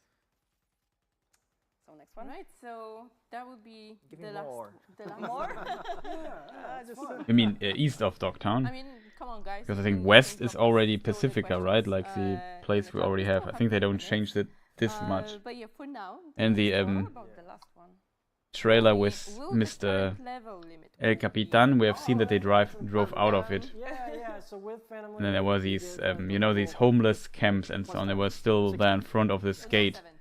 No, not 70, 60. 60. I assume okay. this direction would be What about west, the right? secret? New, So I assume they weapons, new expand more cyber to the weapons. east Talk into about the it. desert, Next right? stream, Sorry. Okay. Okay. Like I said, I go About out Cyberware, of yeah, order we're with gonna stuff. talk about it. Yeah, Cyberware will be the next stream. All right, sorry. Sorry, what was your What question? about the street cred?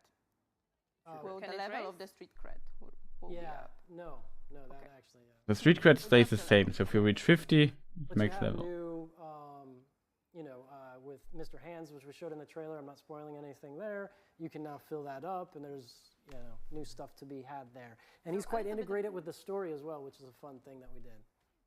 Mr. Hands. Cool, more Mr. Hands. All right, so guys, thank you for answering those questions. If we get some more, we might try to fit them in, but we're getting closer and closer to the end of the stream. So I'm gonna sum up everything for you once again, and there is gonna be another stream in a couple of weeks where we're gonna deep dive in some other topics that have been also mentioned in the New Ways to Play video. For now, we talked about the revamped perks and skills. We showed you for the first time the full relic skill tree. We also went deeper into the Dogtown and showed you You were able to meet some of the characters from the expansion. So we showed you Kurt, Rosalind Myers, Songbird, Solomon Reed, etc. Then we also talked about the upgraded police system, which is completely crazy right now. You can actually see that on the screen right now, how crazy that is. And we also discussed the brand new type of missions for you, which is vehicle geeks. I definitely see they reworked the damage numbers a lot here. Not sure what difficulty he plays, but if that's true, that's on hard. That we will discuss next time. But like on very hard or so, sometimes if you don't have like, in the next stream, I don't know, 3k armor or something, which is currently I think not even possible anymore. The armor changes, UI. You literally die in 3 hits or 4. We'll try to address a lot more questions from you guys. If you have anything specific that you maybe less you would like to know, if you play a very today about Phantom Liberty or 2.0. As always, leave them during the glass cannon character is probably the word I was looking for. Forum and Discord channels. And remember, Phantom Liberty is coming very, very soon, September 26th on PlayStation. She confirmed 5, it again, 26th. Xbox Series S and X, as well as PC. And the patch up. It comes only for Liberty. Phantom Liberty only comes for current gen consoles, I should say. Who knows? Earlier. For Xbox Series X, PlayStation 5, but also PC, of course. Update 2.0 is not coming to last gen consoles, so PlayStation 4 and Xbox One. And you can also play Phantom Liberty on GeForce Now. And we also would like to highlight the newly announced NVIDIA DLSS 3.5, featuring reconstructions for all Cyberpunk 2077 and Phantom Liberty. That's incredible. Sorry. For you. No, go ahead. Beautiful. I was seeing on the monitor at the convention, and I was like, okay, so this is a new loading screen we've got there, and then I hit, no, it's not. It was actually the game. It just looked like a I was lucky technology. Kuba, who's working with NVIDIA, because he's next to my desk. He's always like, "Come over, look at this." I'm like, "It's a movie. What you showing me next?" No, it's our game. I'm like, Jesus, it's incredible. The game looks really good. I was like, you have to check this out. Really, I'm worthless right now. Okay, so one more thing for our streamers on Twitch.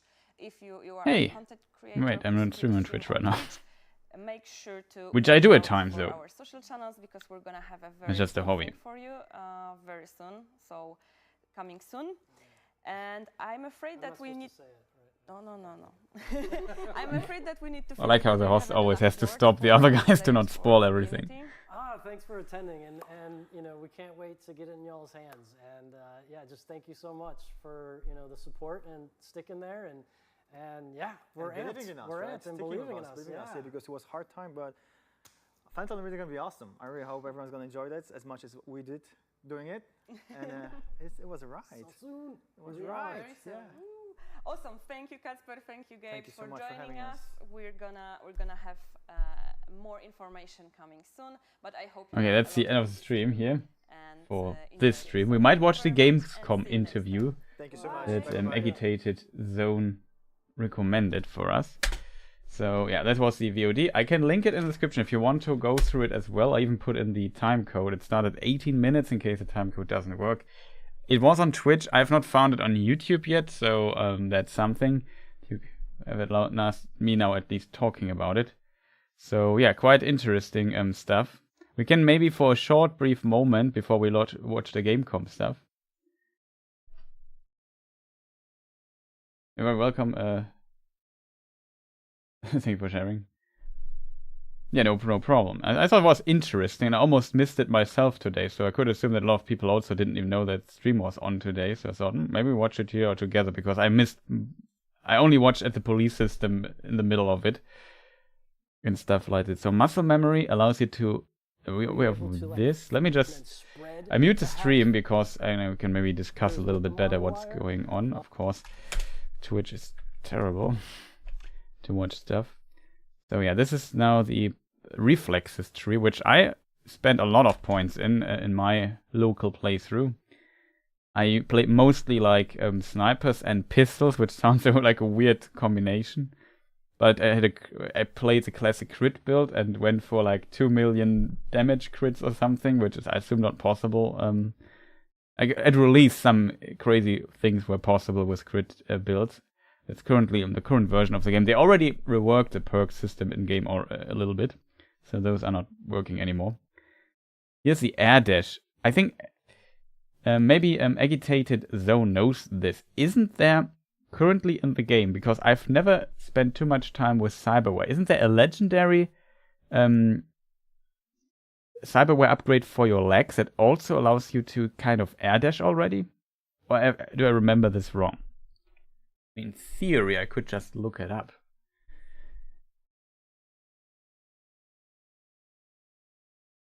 That would be interesting to know. Let me just think. What was it called? Cyberware.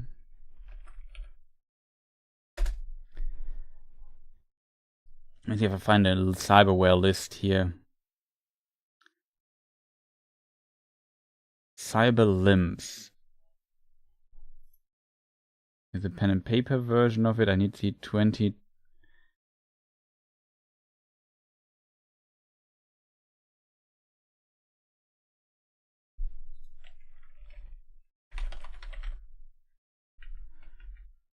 Cyber 2027. Yeah, okay, this might be the. We have one leg slot. Okay, yeah, here we have all. I have the list here. Operating systems. Might be a mod. Yeah, it could also be that. Let me just see.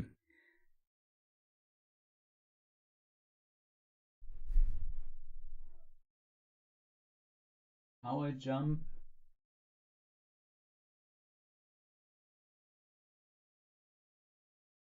Yeah, there's the reinforced tendons.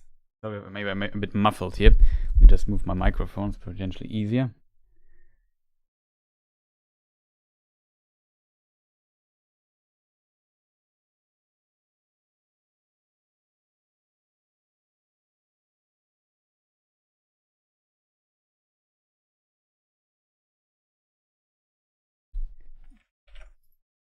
I think you only get this when you not kill fingers. I always kill fingers though.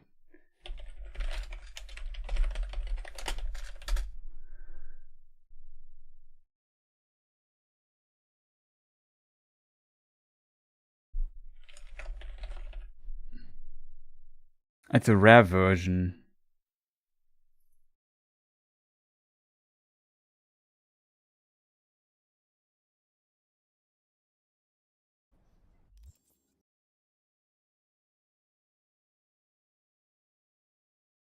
Fingers is a guy in Japantown, somewhere.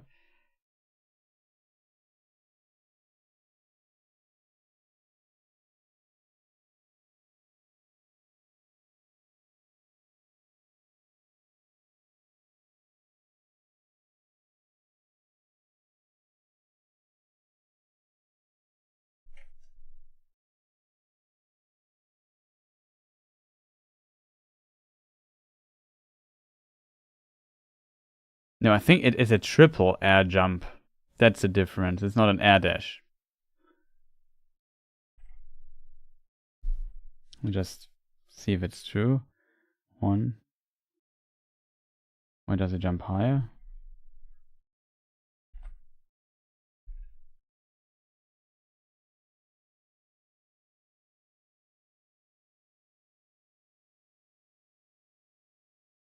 I'm not sure.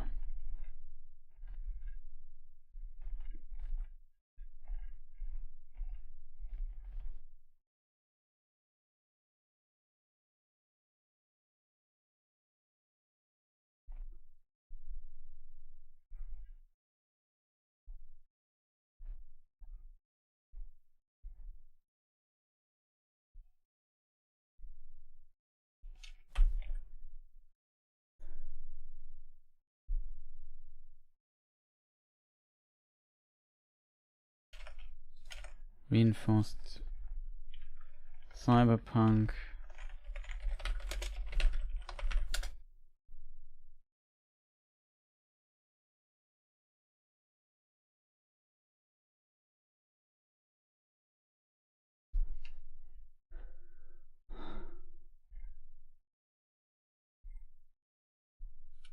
Let me just see.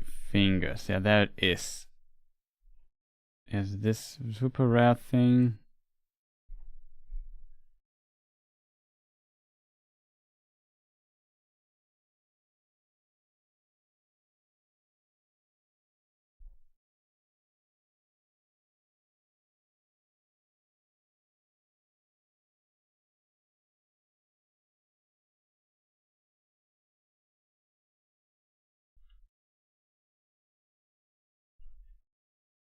At least I heard about it. Maybe I have to Birchman. Also person from the community, sometimes visiting the Twitch stream. Thought it was a legendary thing or so.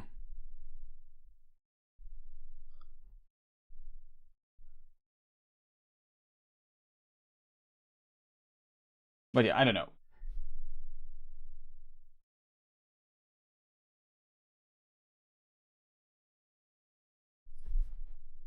But yeah, let's jump back here into the game before I lose it. I forgot to check this out. Maybe somebody knew about it. Maybe I'm also wrong. Stamina cost for dodging, dashing makes complete sense. Slippery, faster move. Yeah, we read this here already, I think. Muscle memory, this we read. Here we have something ready, steady. Stamina for shooting. We talked about this briefly. Sharpshooter, aim speed, plus other benefits. Salt the wound, shooting. Yeah, this is a 7-time thing. Submachine fun. We can't read what's this about. It goes over some other perks which we couldn't read. Submachine fun. Tailwind. Stamina. Plus 25 stamina from performing air dashes and double jumps. This is now an actual skill, the air dash. Slaughterhouse. All attacks counter. I think we read this as well. Bleeding cannot kill enemies, but it has a more dismembered chance. And the stuff applies. Bleeding. Bleeding is already in the game. Finish. Blade finisher. Attack speed. Stamina cost. Let's see if we missed something. Maybe it in the text tree. I think we missed a few things here. Edge runner. That is what allows you to increase your go over the limit basically with your cyberware. 10% to all cyberware stat modifiers. Plus 40 armor unlocks new cyberware slot for the skeleton. Okay. That is cool. So we can also unlock new cyberware slots. All cyberware stat modifiers plus 10%, minus 20 cyberware capacity cost for cyberware in the integumentary system. Integumentary system.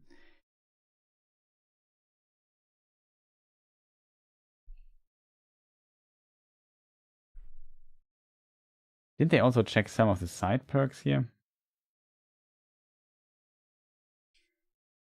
Plus 4 cyberware capacity for each attribute at 9 or higher. Demolitions surplus plus 1 grenade charge, so more grenades. Grenades and healing will be on a cooldown now. I assume it's the same for grenades, which is currently not the case. Plus 250% recharge speed for grenades outside of combat.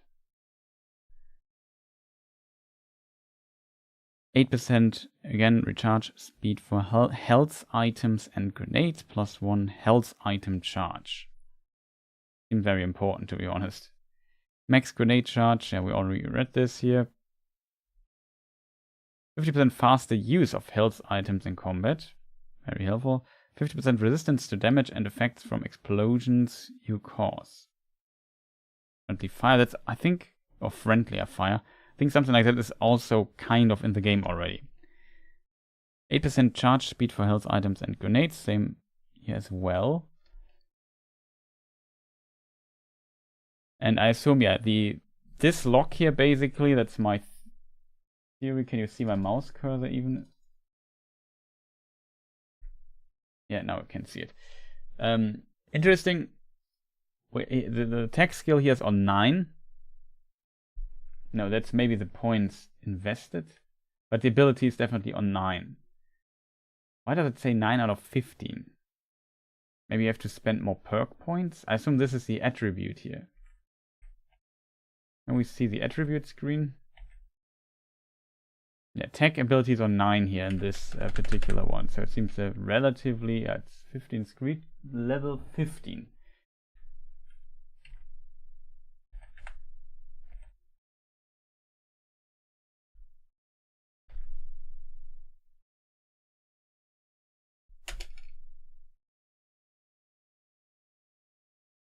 So this basically, I assume, locks them away. Like if you get a higher rank, you unlock these abilities. Kind of similar how it works currently. There's like a requirement how many points you have, then you can equip them. But I assume there's an actual upgrade path for this kind of now. Because these lines here connect these perks, so I assume you need to go here, here, and then to unlock these here. Or for this one you need maybe either both or one of them. But the perk tree definitely becomes more interesting in this regards. Mitigation chance per stack of pyromania. So you the other one gives you a stack, right? Let me just jump back again. I think this here's pyromania. This, for example, Diablo 4 also has a skill. You have one main skill and then some modifying skills. Yeah, pyromania, grenade, health items. I assume here is 10% explosive radius for grenades and the... Right, further I can't read. Heat shield, yeah, that is this. So we get a stack for this ability here when you have it on 3, I assume, and then you can get mitigation chance. Mitigation chance is basically dodge chance in the game, if I remember correctly. That's pretty cool. Ticking time bomb charges a powerful EMP that hits nearby enemies after 3 seconds when you activate operating system cyberware, berserk, and so on. Yeah, all the other things here. Sandavistin and so on, or whatever it's called. They show another tree, the body tree. Cool. No, the cool tree. Cool tree is also always interesting, I think. Pounce. Allows you to perform finishes from greater distance if you hit the enemy with a throwable weapon. Each successful throw also makes them more susceptible to finishes. To perform a finisher, press X when the enemy health is low. I assume this, yeah, it said LB and so on, and RB and so on. So it must be an Xbox controller that they use here. So X is most likely on PlayStation the square, right? Yeah.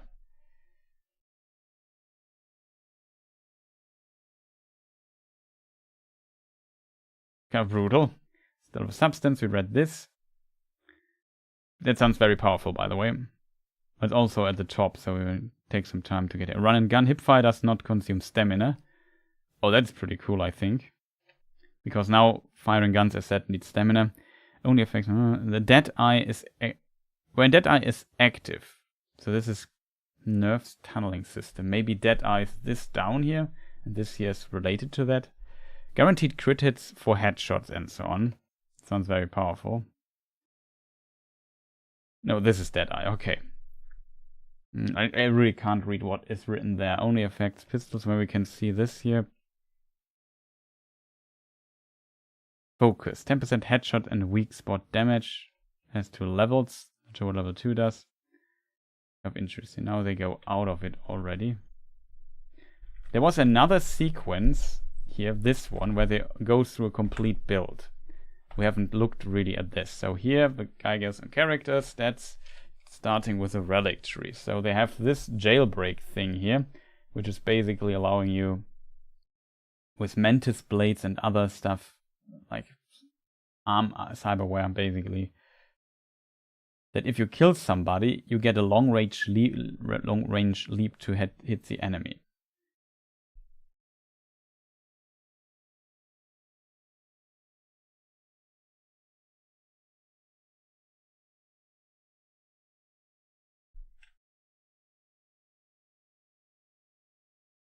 No, I just check this again. I just noticed something, chat. Look at this. Mantis blade. So this here you can, like, here's a mouse button thing, so it seems you can even scroll through this. There's even more to this. Like, these seem to be very complex abilities sometimes. So now he goes to gorilla arms. Maybe, oh, okay, this is the general thing. The problem with Twitch, by the way, is that I can only skip back 10 seconds, which is a bit unfortunate. So this is Mantis Blade. Okay, now I get it. So it's not Jailbreak does the same for everything. For Mantis Blade, it does this here. For Gorilla Arms, it does attacking with Gorilla Arms now charges them up. When fully charged... okay. If I attack them consecutively, I assume I get like more and more charges. When fully charged, a strong attack deals massive damage and creates shockwaves, staggering nearby enemies. Neutralizing an enemy this way still send their body flying.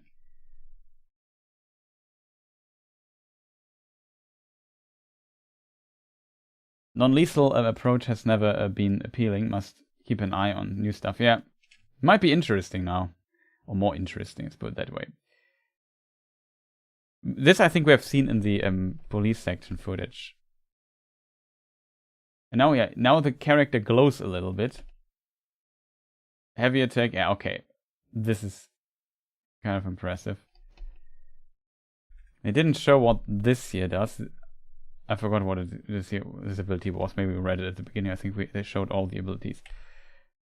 Okay, so go to the body tree now. Interestingly, he goes out of the menu instead of scrolling to it with RB, LB at the top. Whatever. So body 20. Spontaneous obliteration. Minus 20% at low stamina. Recoil at low stamina. Plus 10% damage against nearby enemies. So when we're closer, we do more damage. Level 3 we can't read, unfortunately. It's really a bit unfortunate that the pip, as you call it, is in the way of reading what is actually written there. 20% ammunition refill after neutralizing an enemy with a light machine gun. So if I shoot people, I get new ammunition. That's a fun way, I think. Imagine punching an enemy off a tall building. Yeah, exactly. Pain to gain. When adrenaline rush is active, I assume one of these here is adrenaline rush, or it's, I forgot what other ability it might be. 20% health item recharge after neutralizing an enemy. So I get instantaneously my health item cooldown, I assume, recharges by 20%.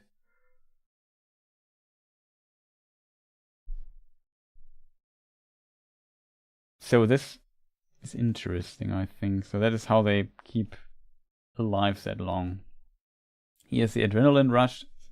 Max HP up. Plus 35 max HP. Health regeneration bonus to all health regen effects from all sources. 20%. Unlocks adrenaline rush mode. In addition to their base effect, blood pump, which is a cyberware thing, cyberware and health items now also give adrenaline equal to 30% max health up to max of 30% max health. Adrenaline is indicated by a yellow bar and acts like an extra health by absorbing damage. Okay. So this is like, let's say, Diablo 4 Fortify, I assume. Or a shield. We could say it's a shield, basically. Adrenaline indicated yellow bar. Extra health absorbing.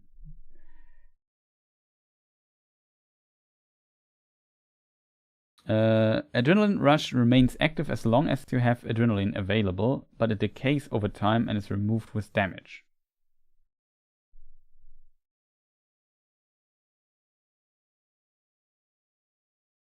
So I use a heal item, for example, heal up, and then I get extra health, equal to 30 or up to 50% of my max health. Adrenaline is indicated by yellow bar. Okay, got that. Yeah, here you see it in the screen here. Here now this part became now yellow. We got some extra health there. Quake, this is the hammer smash on the ground. Press Q to violently slam the ground. I assume this also works with other weapons, maybe also with your fists. Pursue to the ground, damaging and staggering nearby enemies with a chance of knockdown. Can also be performed from mid-air, a superhero landing. Cooldown 10 seconds. Plus 20% attack speed with blunt weapons. For attacks with blunt weapons, minus 20% stamina cost. Okay. So what they basically did. So some might now argue, and this is, I think, an interesting concept they might have used here to implement this particular tree. You see, in theory, if you look at the body tree, this tree here looks much, much, much smaller than the previous body tree. Maybe I can boot up the game really quick and show you the difference for maybe people not too deep into the game yet. It just takes a moment. Let me just see. You can authorize this here. Not set up correctly.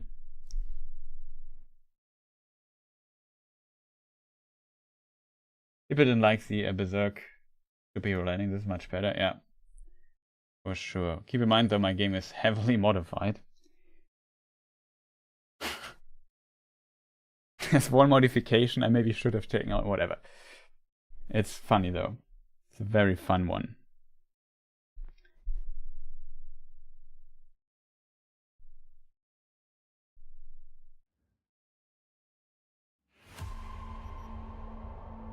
Maybe make the in-game a bit less loud. I did a lot of recording recently for stuff, so for video stuff. That's now the Cyberpunk game. Don't worry, won't be really spoilers here. Did some random recording and so on. This, by the way, the car we also see in the Cyberpunk Phantom Liberty thing. And they said it's a new vehicle in the trailer, but it's, as you can see, it's there. It's not a new vehicle. Though I have to admit, this thing is pretty cool. The Mitsutani cars have this kind of thing always. Though for the other cards, kind of covered. Whatever. Different topic. So in the skill tree, currently, if we would go to character and go to the body tree, for example, you have 3 of these things. So I don't want to count them here, but 1, 2, 3, 4, 5, 6, 7. Let's say that's also 7. It's 21 plus this one here. So 22 skills. And this here, maybe a bit less. But let's say also 15, 20.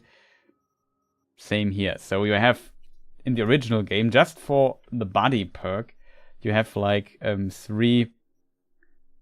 you have 6, almost 50 something, 40 something, maybe 60 something skills or perks in this thing. And that is the same for reflexes and the same, okay, here we only have 2.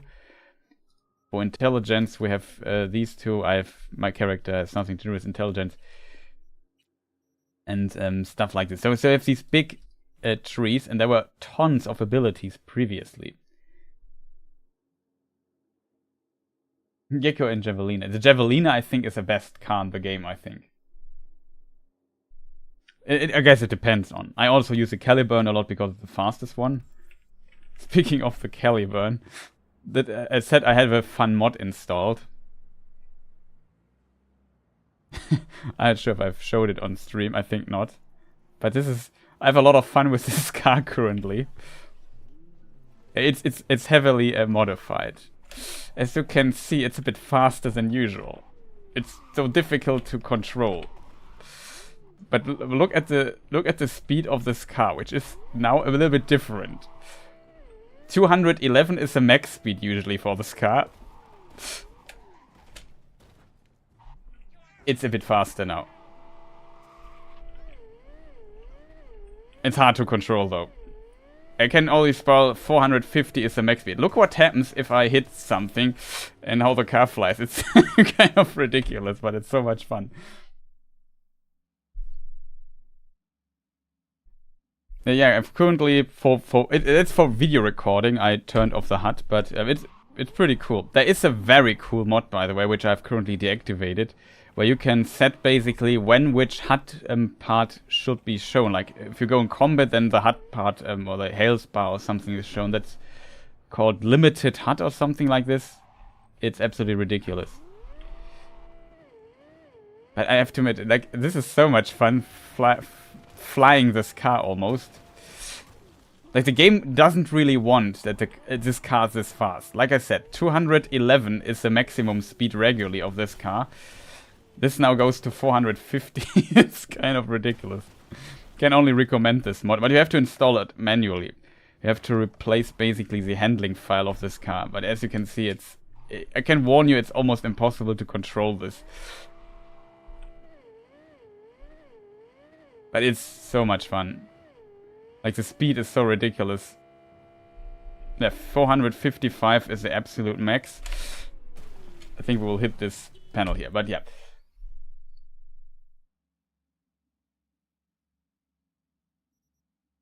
So just for people wondering, this car is, like, it is a mod though. And makes this car, I wouldn't say unusable, but pretty close to unusable.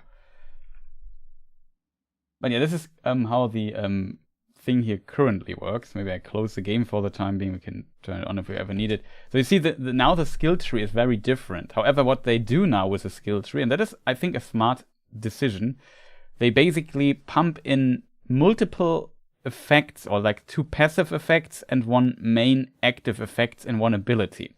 So this is, in the previous tree, this here would be like 3 perks, but it's now 1 perk. So for people maybe wondering what their design idea is to reducing the body tree from this, I haven't counted, as said, maybe 50, 60 ability tree down to, I don't know how many this are, but definitely less. You have to think of some of the perks literally being like 3 abilities instead of 1. But it's kind of interesting to see. Yeah, definitely. I run a RTX 3080 and a 7950X, so pretty beefy processor as well. Though there ray tracing was turned off for frame rate. If I turn on ray tracing, it has a bit of problem. I even had one record where I tried to record driving at 455 through like a very narrow street through with 120 FPS. And getting those was kind of difficult though, I have to admit. But I have like one setting where I can use also path tracing on 1440p. It's also pretty nice. Like, the game looks so good with path tracing in some places. Ridiculous. But yeah, speaking of abilities, let us look into what was this ability. There was a crash, the Quake thing. Finisher, Savage Sling. We have seen this in the trailer actually. Yeah, this is a throwing ability where you throw enemies into others, which I think is such a cool idea. Unlocks blunt weapon finisher. Press F when an enemy health is low. Enemies affected by stun are more susceptible. Restores 20% health. That is very strong. Hold F to pay respect and to throw the enemy instead. Okay, if I press F, I do a finisher.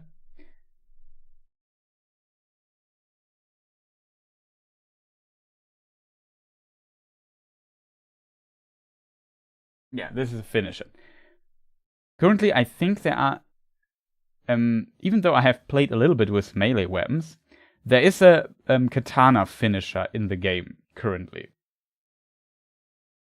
Probably not able to show that off, to be honest. But there's a katana finisher if the enemy has low HP, and I think you have to do a heavy attack with a katana or so. You do a finisher. I'm not sure if, I have to admit, I'm not sure if this exists. Potentially not. No, I think it doesn't exist for other blunt weapons, because blunt weapons don't kill. I can't remember knocking somebody out in a cool way, if that makes sense. So I think there are no blunt weapon finishers in the game currently, because you don't want to kill the enemy. That makes, I guess, kind of sense. But now they added like a funny little animation for this as well. If I hold F though, we pick up the enemy. Instead of killing them,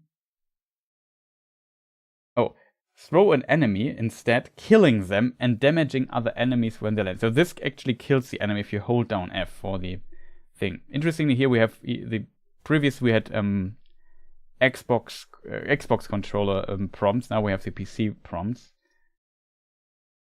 And they say you can also refund this thing. I'm not sure if that's has costs with it. Currently, you can only reset all your perks, and it costs kind of money depending on your level, I think, or the amount of perks you have. So very interesting. Here we see the finisher with this little punch. Let's say into the guts. That's funny. All things cyber. 10% to all cyberware stat modifiers. That sounds very strong, to be fair. Level 2 cyberware capacity cost for cyberware, and then yeah, I think we read some of those. This here also 10 to all cyberware. Additional armor unlocks new cyberware slot. That sounds very powerful. So get an additional slot for cyberware. For the skeleton, it says.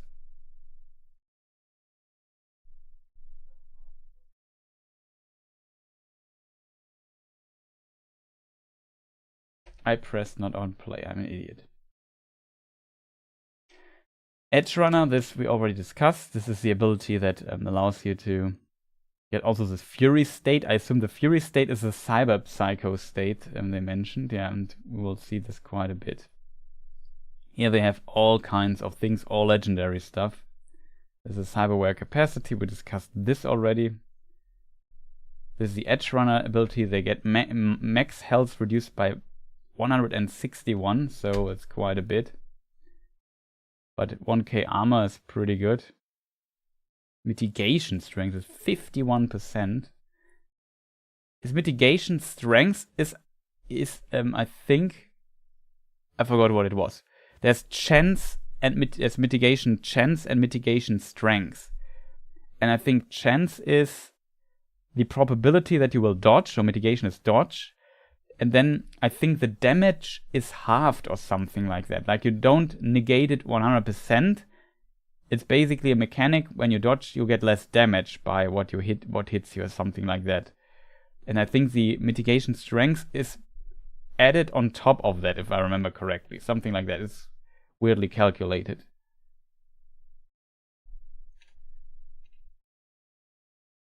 Yeah, here's the. I think there was a melee finisher. Bam.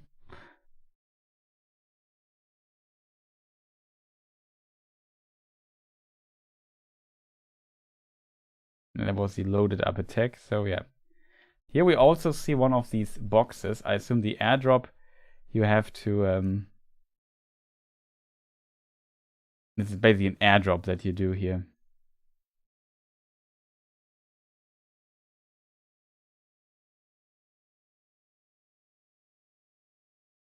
So yeah, pretty cool. I would say, chat, we watch also the Gamescom thing. Yeah, sweeping the floor with a baseball bat. Pretty cool, I agree. Let me maybe prepare this. Unfortunately, you can't post links in chat. I mean, I potentially will find it. Phantom, let's say Gamescom channel. It said it's on the Gamescom channel, right? I have not seen that one. Or maybe you can look into this.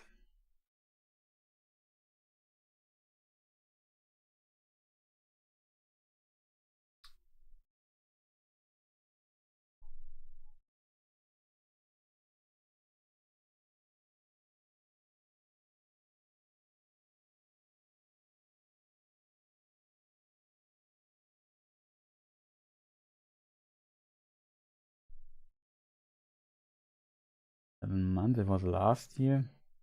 Okay, I just searched for Gamescom. It was also an interview with Gabe.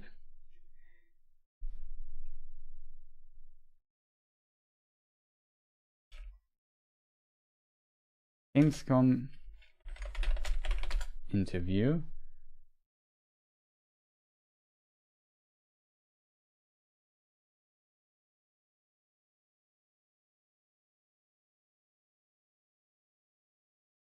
Was it part of a bigger thing? By chance, do you have a link for it?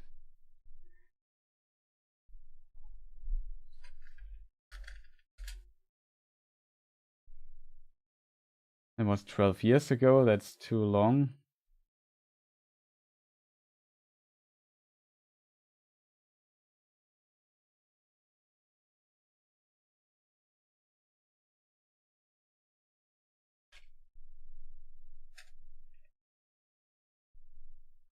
You will find it, okay. If you have found it, don't post the link immediately, else the bot will potentially purge you, which I don't want.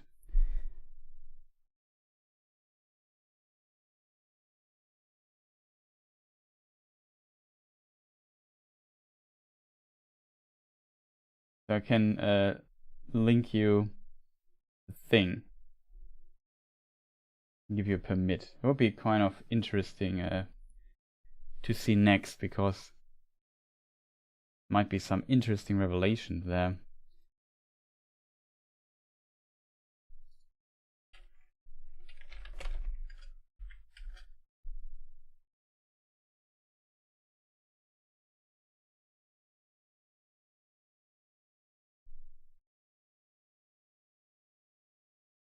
Oh, it's the Xbox one. No problem, man. Xbox channel.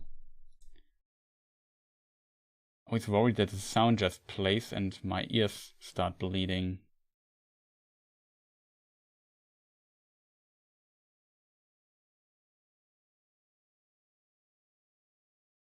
Yeah, I should be able to find it, I agree. Though there, of course, in the last 2 days, Xbox has uploaded like 5 billion videos. There. New ways to play, that is a trailer.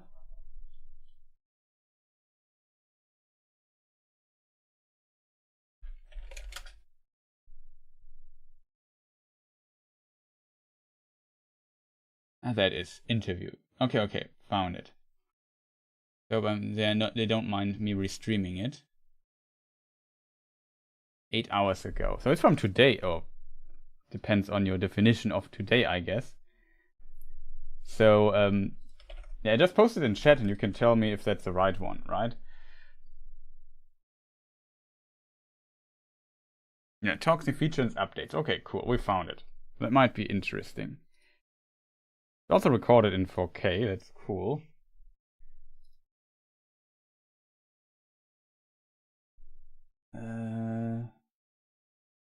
Volume. Make the volume a bit louder because you can hear the interview better. That's a source for the video. Transmit here. Shoutouts to the people of Xbox On, of course. That's where that is. Link is in the description. Always like your YouTube videos. Hint. And that should be right.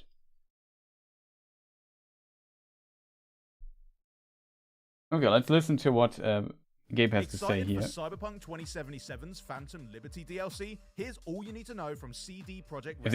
If the video is not too loud or not loud enough. I mean, opening night live, what was your reaction to seeing how everybody took it all in? It's so much fun. It's so much fun. Also, this is the Kusanagi, the motorcycle from the game. Now, it's pretty clear Phantom Liberty is super anticipated by gamers all across the globe, and you and CD Projekt Red have been working really hard and listening to the community feedback as well. Why don't you give us a peek into some of the rework Oh, systems? that's a turret now. Sure, so there's so many, and maybe I can say kind of Could you use the highlight what the inspiration was. turrets? We had such a beautiful, incredible world with so much potential. We wanted to infuse it with a bit more life. So we have a lot of new systems and new AI improvements and new fantasy fulfilling kind of abilities and stuff like that that you can do. We revamped the police system so you can get in trouble. You can fight MaxTac if you really get up there in trouble. Really, MaxTac? MaxTac, Oh, indeed. we're so screwed. Yes, and there's various different archetypes of the MaxTac units, and they have different mechanics and things like that. The police we have in Dogtown, it's a different crew. It's the Barghest, who are like the law enforcement there, part of Kurt's militia, and then of course NCPD. And if you go to the Badlands, then it's Militech. Auto-generated subtitles, unfortunately. So there's a big variety, a lot of stuff. We've got like the player's an agent in the world, and the world reacts to the player. But also, you'll see like gangs fighting each other and chasing each other and cars. Just shoots out of the window, the main window. So again, the world was so much potential. Windshield. We just wanted to infuse it with a That's bit more word. life in a kind of dynamic system way. That's amazing. Look at I this mean, place. why don't you talk a bit more about those new systems? I mean, This must be in what in particular Dogtown. has been added to Phantom Liberty that players should be excited about? Sure. So I touched on the police system, stuff like that. I should talk about the skill Nice. trees and stuff like that. So one of our big inspirations in Oh, revamping, we revamped can go the through skill this in a trees moment. almost entirely. And one of our big inspirations is that we wanted to have sort of like, when you think about this world with cyberware, right, and the dark future, you've got certain fantasies in mind of kind of like ways you'd want to play and ways you want to be. Do you Oh, wanna here we be also like see the intelligence the tree. fast Cool. marshal, you know, with the sword, right? Do you want to be the Netrunner? Do you want to be Terminator, right? Yeah. Like that kind. And so now we've got these abilities where you can pick up bodies and throw it. You can be right in the middle of like the crossfire, and as long as you keep pushing that attack, you'll be regenerating, you know, your life, and you'll be getting into a fury state. And of course, there are some Edge Runner Easter eggs in I there do love that. where you kind of going on the edge. You can push your cyberware to the limit and occasionally, you know, get into a fury state because of it and start to lose some life. But if you're in this Terminator style build, you can be like pushing the attack and regaining your life doing it. So it like complements it well. I'm rambling now. I'm going on. There's I love just it, so man. much. There's just I'm already so much. concocting like Sandevistan, Gorilla Arms. Let's just make like a David build. You know what I mean? Arms, I'm so yes. into it. Yeah, Yeah. nice. And the new trailer that you premiered at Opening Night Live, we got a look at some new car combat mechanics, which is brand new as well. Yes. How did that all come together? Well, I mean, it's fun, right? It's all part of getting that, making the world feel more alive, more like what your expectations is, right? And when you get in the car, yeah, you can pull out an SMG, start fighting your enemies, you know. Okay, that looks doing really cool. wheelies, screeching, whatever. You can get on a bike, you can pull out your katana blade, slice some Oh, tires, nice. and then when you slice their tires, they'll like veer, and you can get them crashing and stuff like that. And of course, we've got some vehicles that have weapons mounted on them. Oh. So we've got this Bond-inspired style vehicle. That is- These two it was my bosses theory. come out the front, you start It's like a James Bond and you inspired just- thing. Yeah. Then we got like an APC that has a missile rack and a couple others that have missile racks. And so, yes. Okay, so A lot maybe of fun. Max Tacker got something coming back to them as well then. Yeah. And as you kind of push the police Yeah, systems, this kind of they'll start bringing blue out vehicles doors with instead mounted of weapons as well. green, I mean, whatever. what I really love as well is the fact it's almost like a bit of a callback to that opening sequence with Jackie where you're just getting into all sorts of trouble. He's shooting guns got out the it, side, yes, and yes. now we can kind of emulate that in like open play, which is really exciting. Also, in some of the early trailers, you can open the vehicle side doors, Yeah. and then you can just do that kind of like fishtail or whatever, and pull out your gun. But Yes. I can't wait to see the YouTube videos. Now, certainly we've got a friendly kind of targeting system, but you also can free aim and start hitting tires and gas tanks and blowing them up and really getting that sort of skill. Okay, that's level cool. With it. Even I look gas forward to seeing tanks. Some people pull that off. It's so cool. It's all just kind of speaking to the creativity that you want players to have in Night City, because you said you put some life into it, and now we're giving you all the tools to just do whatever you want to do there as well. You got it. It's great. Now, we've heard this expansion was built as more of a standalone experience, so how does it kind of link in with the existing narrative? With It's kind of nice that they have Johnny? extra footage What's here. actually going on in Phantom Liberty? So we got to be careful with saying standalone because it is actually part of the main base game storyline. It's in the midst of it. Though, if you want to come in and play just this, we give you the option to skip ahead to it. Oh, amazing. Start immediately with Phantom Liberty, and you can leave Dogtown. You can go on to other quests. You can stick just to the Phantom Liberty quest line, and of course, when you finish it, there will be like an end sequence or various end sequences, stuff like that, and you can continue on with the base game. So it's in the midst of it. Similar to some of the Witcher expansions, similar to some of how we did some of that stuff, but a little bit more even free here because just you played can go Finisher. back and forth between the game. I won't take up too much That's from more one of of the your time. trailers. I just want to know one thing. When and how can players get their hands on Phantom Liberty? September 26th on Xbox Series S and X. Oh, close. Okay, very cool. I really like that they have this footage here. This gives us maybe some interesting ideas of stuff. Let me just play some stuff. So this here, does somebody know if there are mounted turrets like this in the current game? I know there are these automatic turrets in the game, and you can rip off the gun of it and use it. But I think I never tried using the turret itself. So this seems to be kind of new to me, I have to admit. I'm not sure if that's in the game. That's definitely a cool detail there. Yeah, there we see this. Ah, no, he hacked into it and now you can remote control it. This is... Take control. Okay, yeah. Did I simply never do this in the main game chat?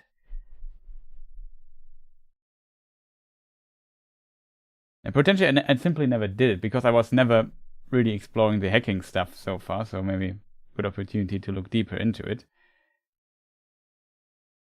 That's pretty cool.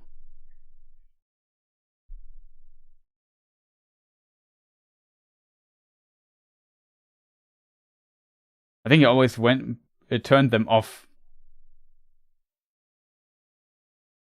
I missed some opportunity there.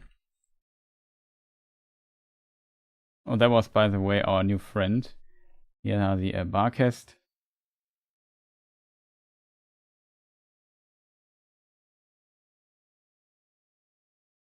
Grenade, you see the cooldown on the nades. Some special abilities there. This is the one of the entrances to Dogtown.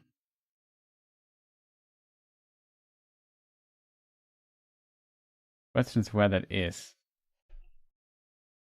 I think that's also in Pacifica. I think it's where all the homeless people tents are. If you go further down the street, I think it's here. There are multiple entrances to Dogtown as well. You also see this stamina bar. Now we see the guy is shooting and we lose stamina. So that's also kind of important. Level 20. UI was a little bit overworked.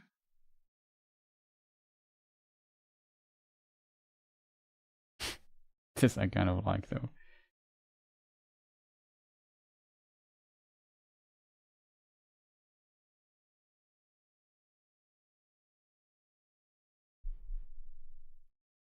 This is interesting. I assume this is in Dogtown. Maybe this is an airdrop or something. I'm not sure.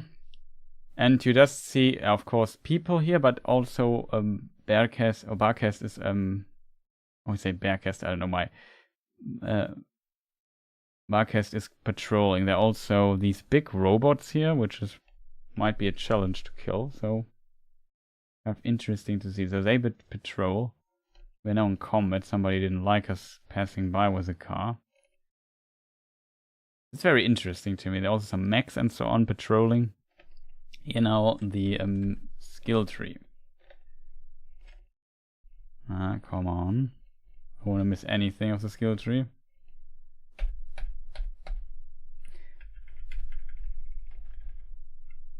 Going the distance. 100% finisher range.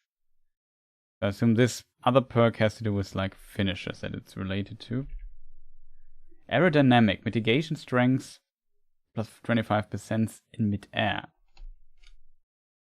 This here is the air dash. Dash speed, video preview unlocks the ability to dash mid-air. 20% dash speed, minus 15% stamina cost for dashes. Dashes are already in the game, but now we can do it in the air. Improves mid-air maneuverability. I assume there's a tooltip missing or so. Might be early build. The game comes out in a month, but who knows when this here was filmed. The footage actually. I assume the company just got B-roll from CD Projekt.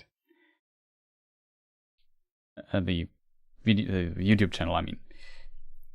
Practice makes perfect. Plus 5% crit chance per stack of sharpshooter. So with the sharpshooter thing, we got a crit chance. 5% is quite a bit, I have to admit. Pretty.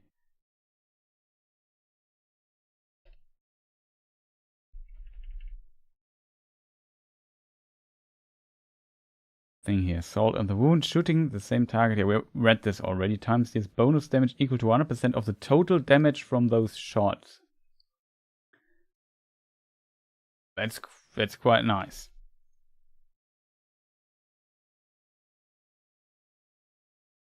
Next skill tree. Technical ability. Ticking time bomb. Charges a powerful EMP that hits nearby enemies after 3 seconds whenever you activate operating system cyber. I think we read this. Applies stun and deals damage proportionate to the quantity and quality of cyberware implants you have installed. Minus 50% incoming damage while charging. That sounds insane.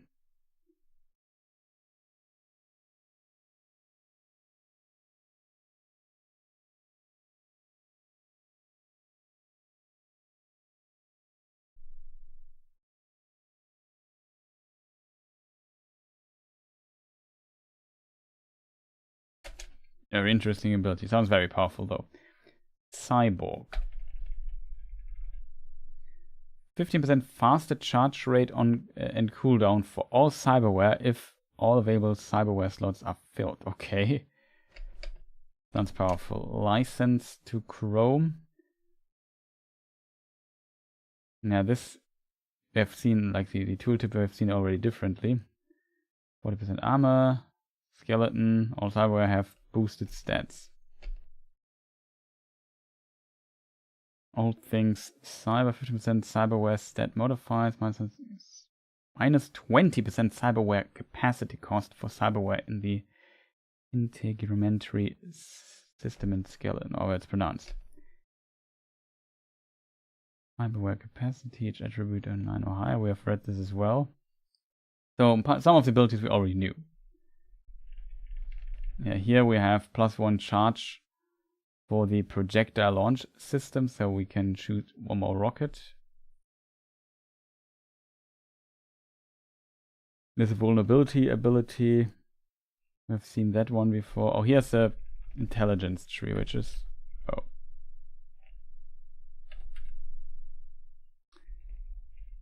Pretty cool. So smart synergy. I think this we have not seen yet. When overclock is active, smart weapons gain instant target lock plus 25% damage of enemies affected by a quick hack. That's a cool combination, I have to admit. Because now if you hack the enemy and shoot at him, so you can maybe hack in combat more. I felt always when shooting I was just shooting, but maybe this now gives more incentive to combine both hacking and shooting at the same time.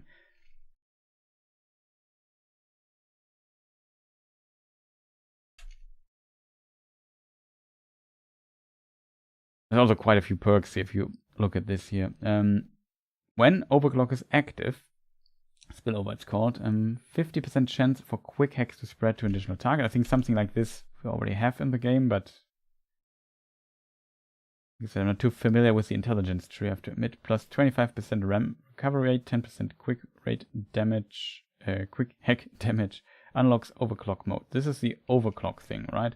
If you have a cyber deck installed, hold LB and RB to activate overclock. In this mode, you can use quick hacks even with insufficient RAM, but each RAM unit over your max costs 10%. I think we read this already.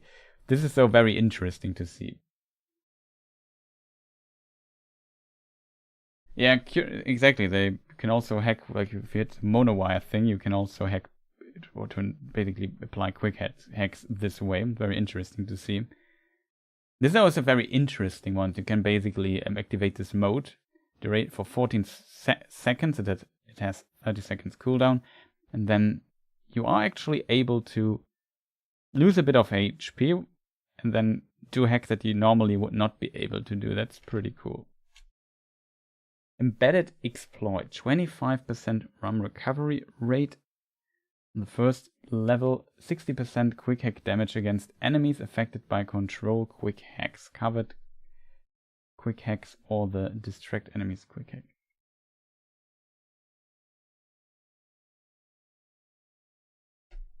So if we basically have a combination, we hack him with like a distract, and then with a damage hack, enemy gets more damage.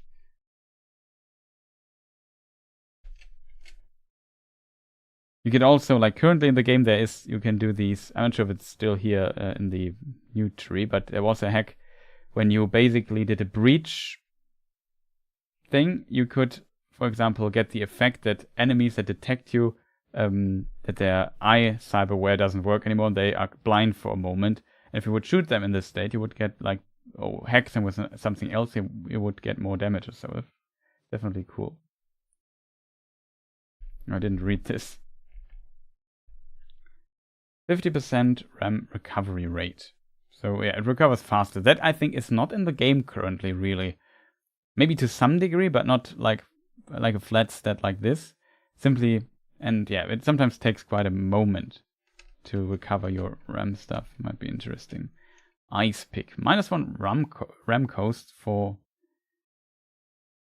combat quick hacks used on enemies affected by control quick hacks, covered quick hacks, or distract quick hack.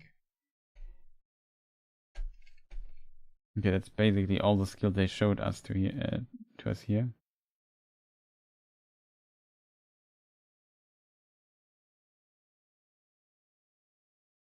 Oh, there's even more. Embedded exploit. I think we read this here already. Speculation. Neutralizing an enemy with a combat quick hack recovers RAM equal to 25% of the total costs of all quick hacks affecting the target. Acquisition specialist. 10% larger targeting. Particular for smart weapons. Okay, that's kind of cool. Reloading smart weapons no longer interrupts target lock. Okay, that's also pretty cool. Plus 15% lock-on speed when hip firing, plus 20% when aiming.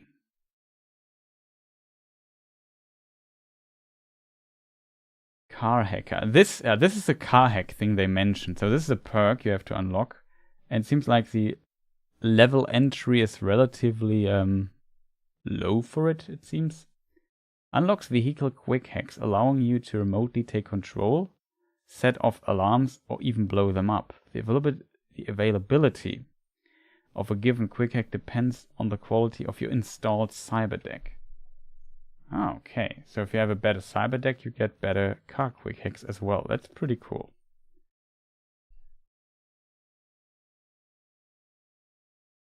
These quick hacks are not items that you have to slot into your deck, but you get them from this thing, if I understood this correctly. Act of Mercy unlocks a throwable weapon finisher. Okay, that's cool. Press X when enemy has low health. Automatically activates Juggler. Restores 15% health. Juggler. 50% recovery time for throwable weapon.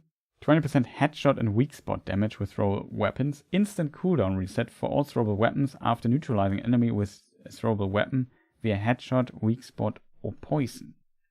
That's pretty cool. And they also have a finisher for style of a substance. We read this already. So when you do some crouching, you get guaranteed headshot. Unlocks health regen in combat. Health regen in combat has no activation delay. Interesting. There are also some abilities here. I think something like this also exists in the main game.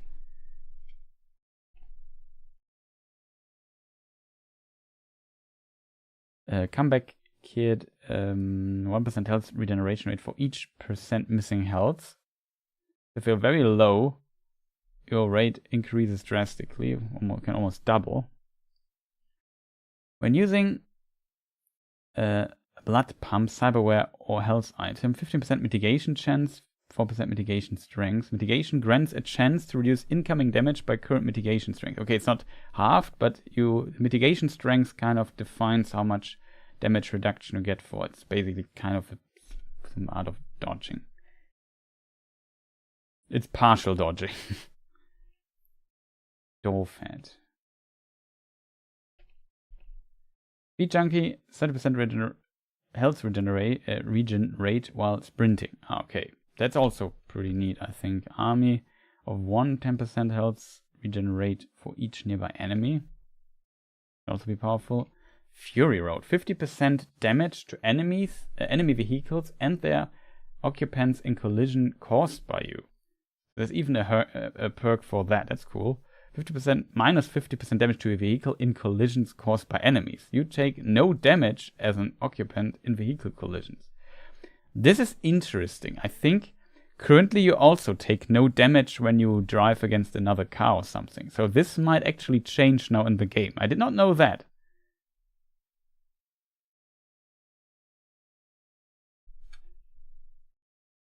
I'm very curious how the new completely I assume this is still not the final state of the UI. I think there might be still some changes. But yeah, I'm very curious how the final UI will look in the game.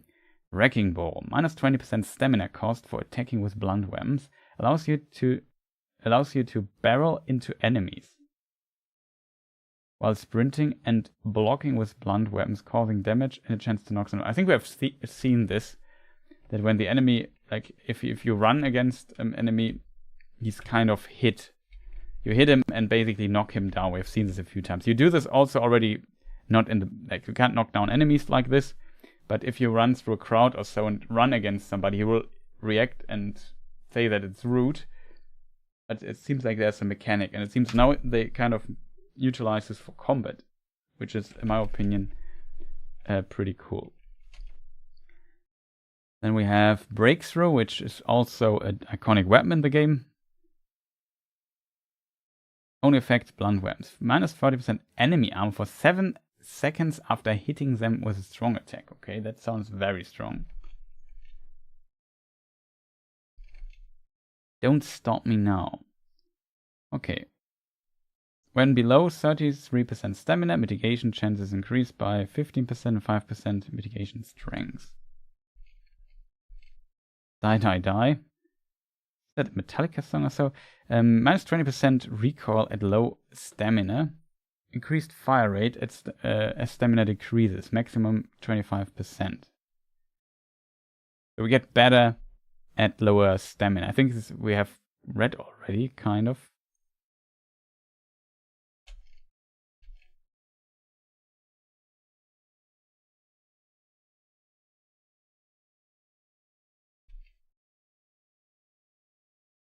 So yeah, very interesting to see a lot of new stuff here that we have not seen before. So thanks for sharing here the hint for this particular video. Yeah, the James Bond car. Like this one is, I said, the Outlaw, the Herrera GTS Outlaw, I think, Outlaw GTS, I think it's called. And we have seen in the trail that there's like already. Let me see, where's the trailer?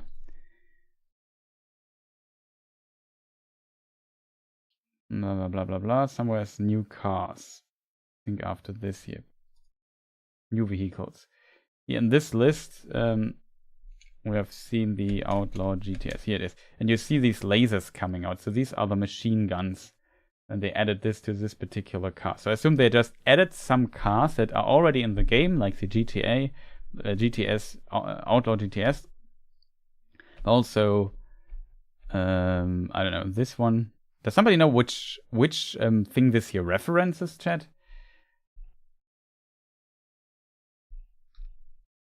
This is Balford Delegate is also in the game already. I assume this might also have some machine guns or some special features that the other has not.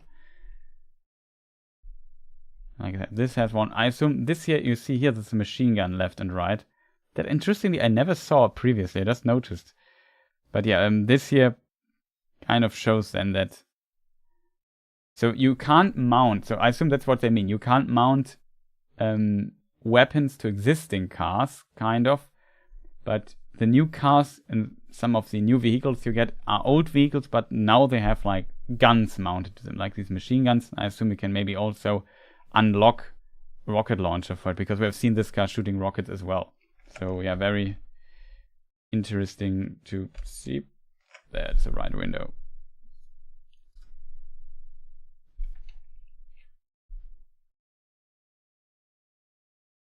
They're adding a collision damage mod. Yeah, that is kind of cool. Level design is superb. Rundown luxury apartments and house. Exactly. There's also apartments. I think they said somewhere you can buy an apartment in Dogtown. I think it was one of the questions from Twitch chat or so. But yeah, here you see it. So interestingly, here on this car, or this version of the car, has the machine guns here at the back.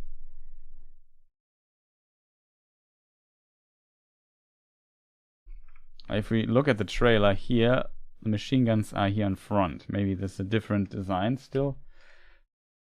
I'm not sure.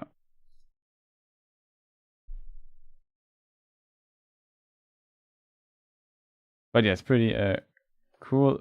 He mentioned that we have not seen that in action, to be fair. I assume maybe it's difficult to get, but you can also use your katana on your motorcycle, and he says even here in this interview that you can slice tires with it. But the effect of shooting at tires we have not really seen in footage.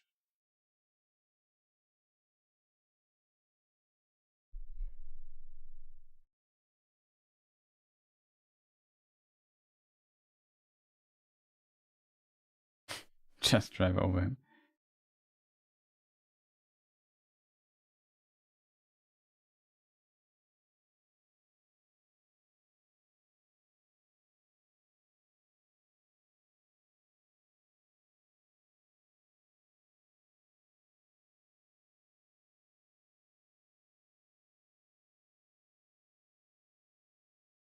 Splat.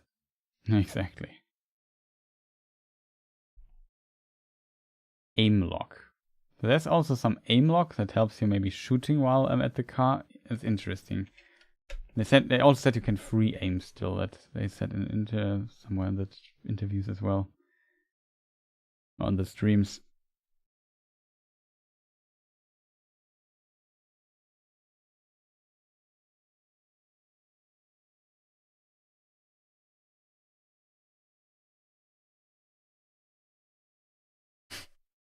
Like how he fell off the motorcycle there in the scene.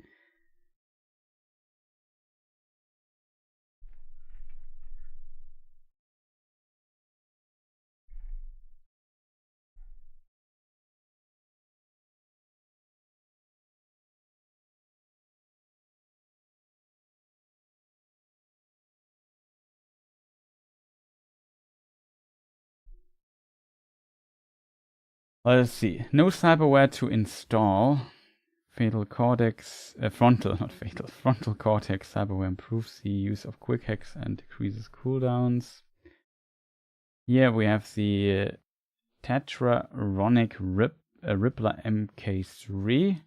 Allows you to perform quick hacks on targets and devices while scanning. 50% weapon damage against enemies affected by non-combat quick hacks. 40% damage with combat quick hacks when immediately followed by non-combat quick hack in queue. So this is what they mean. They said you can basically now queue up quick hacks and then get certain effects. Like here, if you do this, you get, for example, a 40% damage bonus like that and so on. So I kind of like the idea that you can now make the build more, it seems to be making the build more interesting and having like, okay, I have to use this hack and then this hack to get more damage out of it. That always makes combat a bit more interesting, I would say. So that's maybe a very cool idea what they use here. Interface hacks. Extract data, distract enemies, remote deactivation, camera control, emergency brake. Here we also see remote deactivation, emergency brake as car hacks that you can get from here. Tier 2. Take control. I assume that is the remote control for cars. Oh no, take control is just the hack for turrets that we just discussed it a moment ago. Initiate overload. Friendly mode. Sonic shock. Florid assist mode. So very interesting. Cyberdeck kind of defines what hacks you have through the interface. That's to know.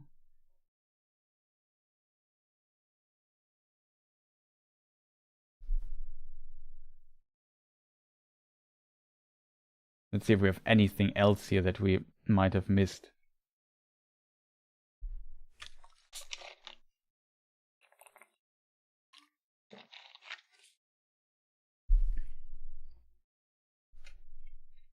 Okay, that's the end of the video. Okay, thank you, Xbox On. That was pretty informative, I have to admit. There were a lot of cool, interesting little details that we could find out thanks to that. So yeah, chat.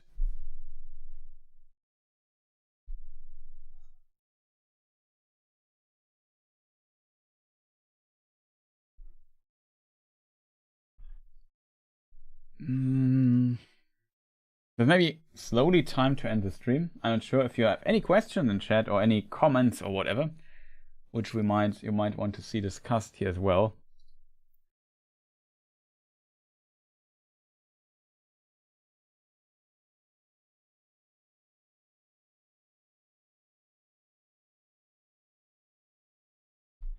But yeah, I don't know, we could maybe turn on Cyberpunk for a moment, because this stream is about Cyberpunk.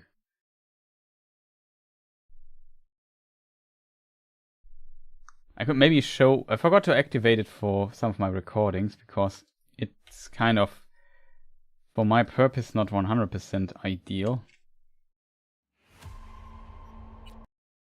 They're currently also working on a mod showcase video. However, there's a cool mod called Limited HUD or Limited HUD, and that's a pretty cool one because it gives you like a new menu in the game, and then you can decide in case maybe you don't know it. I think I put it also in the we'll put it in the showcase video, in the mod highlight / showcase video that I plan on doing.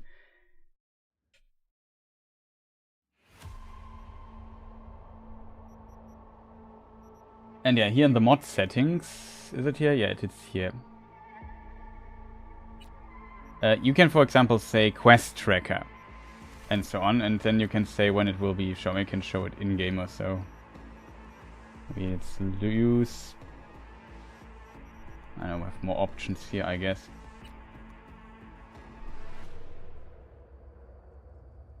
I meant to rewatch the stream myself, so this was a welcome surprise. Yeah.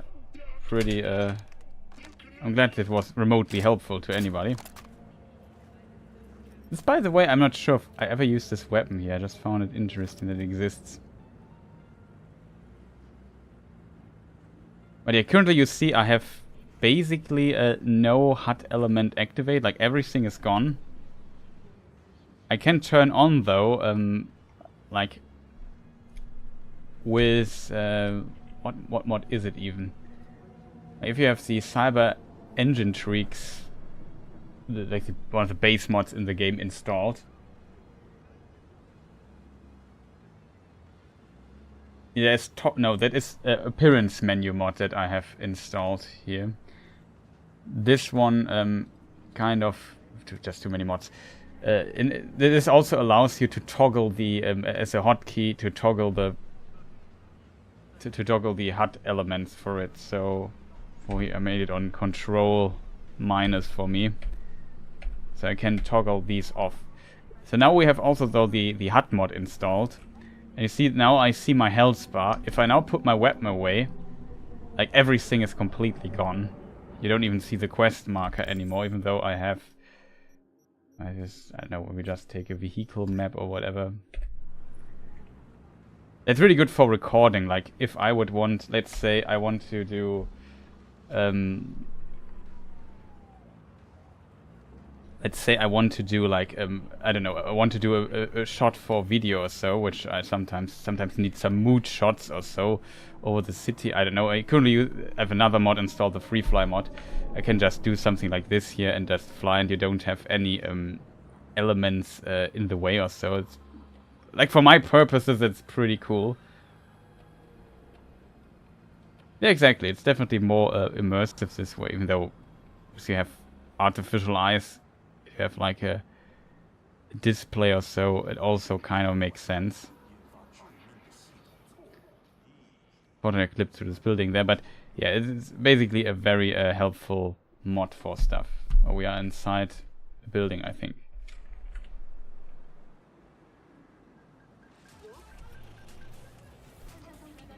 So yeah, this is pretty cool. And now if I go, for example, put out my weapon, you see the stuff is pretty cool. And you can customize this completely, so it's really cool. The problem with this mod is a little bit, for me, personally, that this has so many options. Like, look at this. You can just modify whatever thing, like the quest marker. I think I completely deactivated. Yeah, it's only on the show in combat, for example. I could make a checkbox here. And now if I put out the weapon, you don't see it. But if I find some people like this,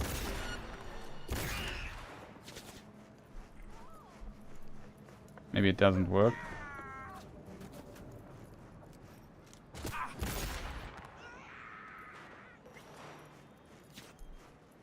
Or you have to retrack it? I'm not sure.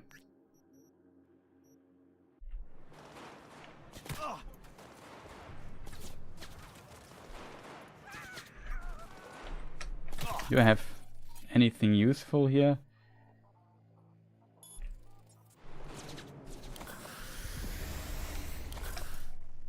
Yeah, see now the the stuff here is blocked, by the way, and I can't add another quick hack. Now in the new game, in the Phantom Liberty expansion, we'll be able to queue them. That's pretty cool. That's right. Here, I have a surprise for you. Unfortunately, it didn't hit.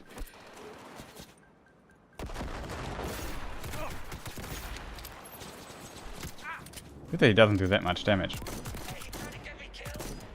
That's a shotgun.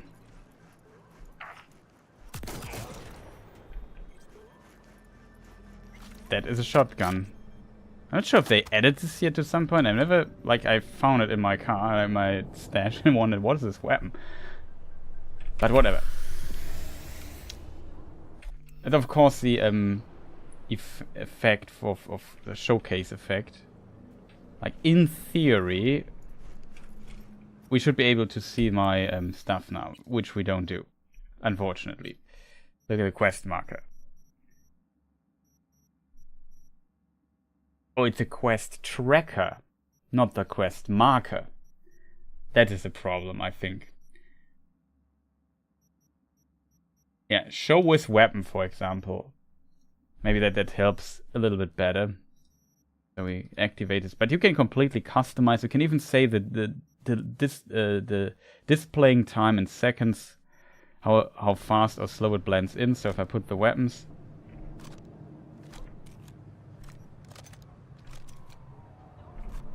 So see, now it's gone completely if I activate. This is a really cool mod in my opinion. Like, I think for people who want to immerse themselves a bit more in the game and don't want these HUD elements always when they walking through the streets on their screen or so, this is kind of cool. I'm not sure if you can deactivate the stamina bar though. You see that always pops up. I have not figured out where this is, in which menu this is buried, but for sure it's somewhere there. Well, in my opinion, we have too many mod menus, so that is wrong with the mod settings. Okay. Crouch indicator, world markers, minimap. In combat, for example, I want to see the minimap or something. Show in vehicle, for example, you can activate. There are a lot of special cases where you can say where those are. World markers quest. So for example, weapons out or so, I can say if I pull my weapon out. Yeah, now we see the quest marker there. If I put off my weapon away, it's gone. So that's, in my opinion, pretty cool, I have to admit. So it's called Limited HUD mod in case people wonder. As I said, it will be my mod showcase at some point. But yeah, for screenshot and stuff, that is pretty good.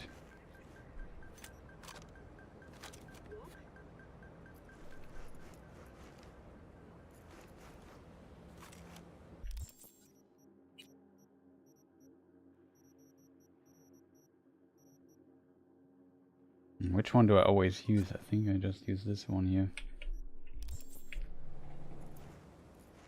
Good old silenced revolver, or did I kill them already? Well, the dudes here are gone.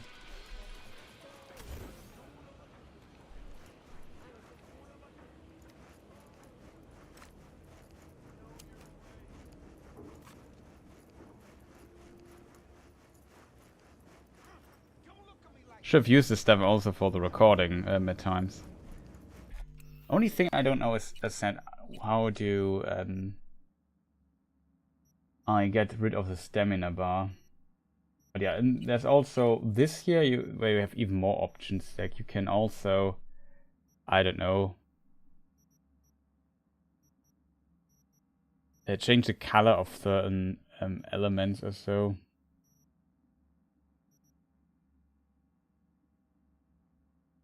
Hostile character, friendly character, light green, red.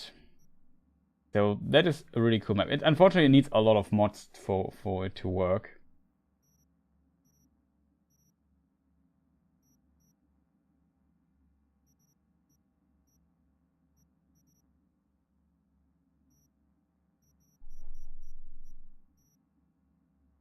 Fill colors. Outline. Ah, this is the outline colors. Height. Interaction prompts.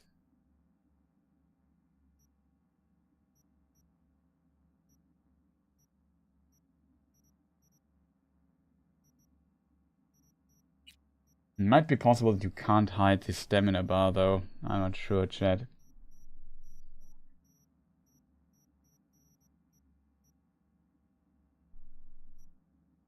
Crouch indicator, quest tracker, player health bar.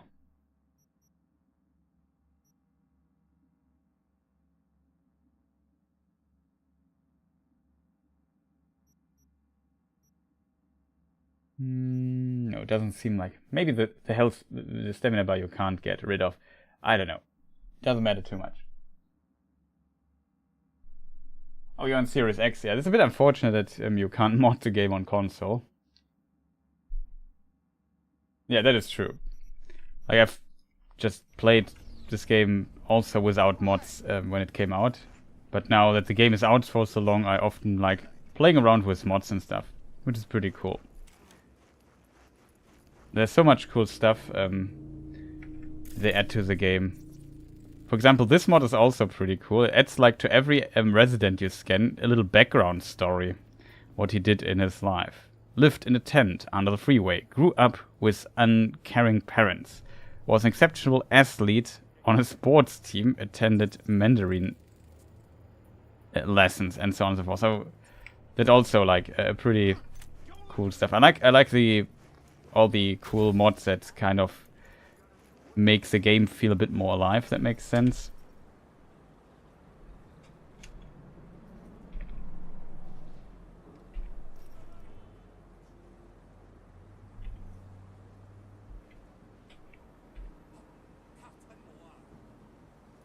Let's check something. Oh, my keyboard settings are wrong.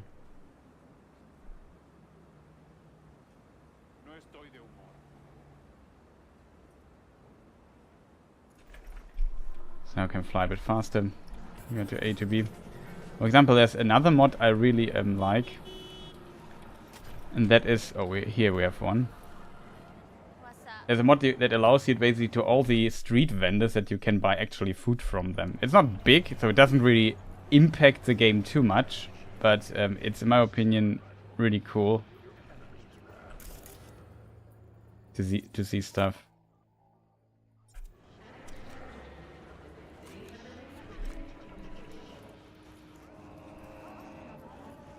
But yeah, good old Cyberpunk.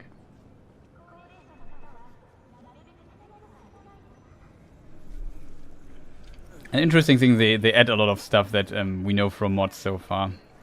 So that's pretty cool.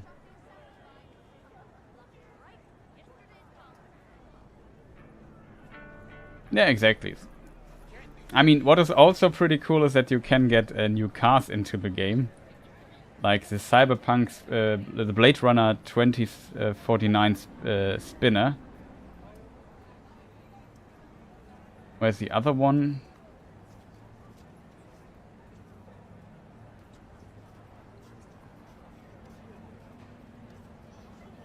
I think I have it not unlocked here. That's also, or I have not installed. I'm not sure.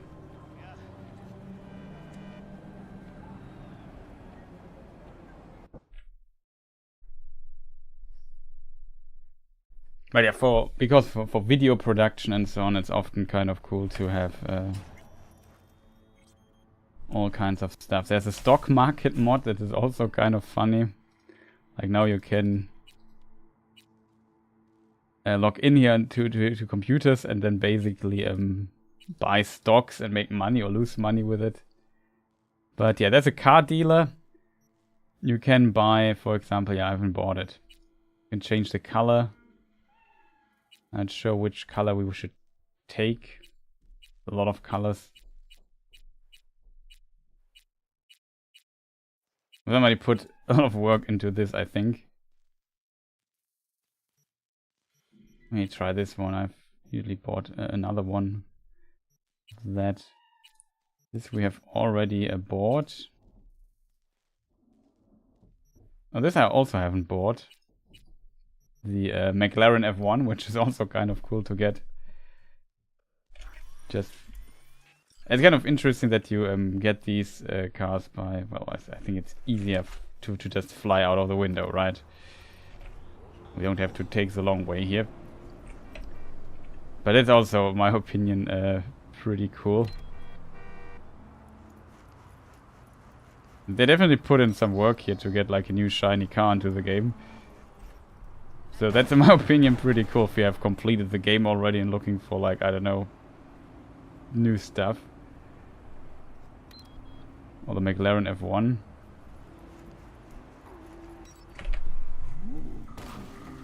Thanks for hitting the other car. So it's pretty kind of nice, I think, that added stuff like this to the game.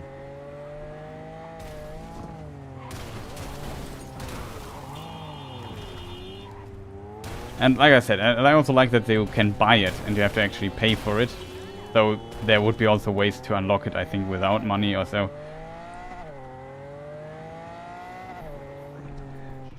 Yeah, the Blade Runner car is really awesome. I agree. That's pretty cool. There's a mod where you can fly with cars, but on my system currently it doesn't work anymore. It was not able to get it to run. And here's a Blade Runner car. It has sometimes some glitches for whatever reason. Sometimes the tires glitch a little bit. I also have the Decade license plate, which is kind of cool.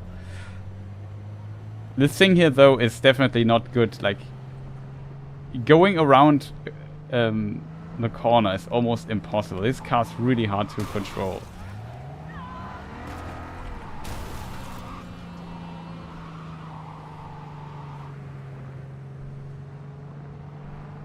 Like, look what happens if I just now go full to the left. Like, this is full to the left.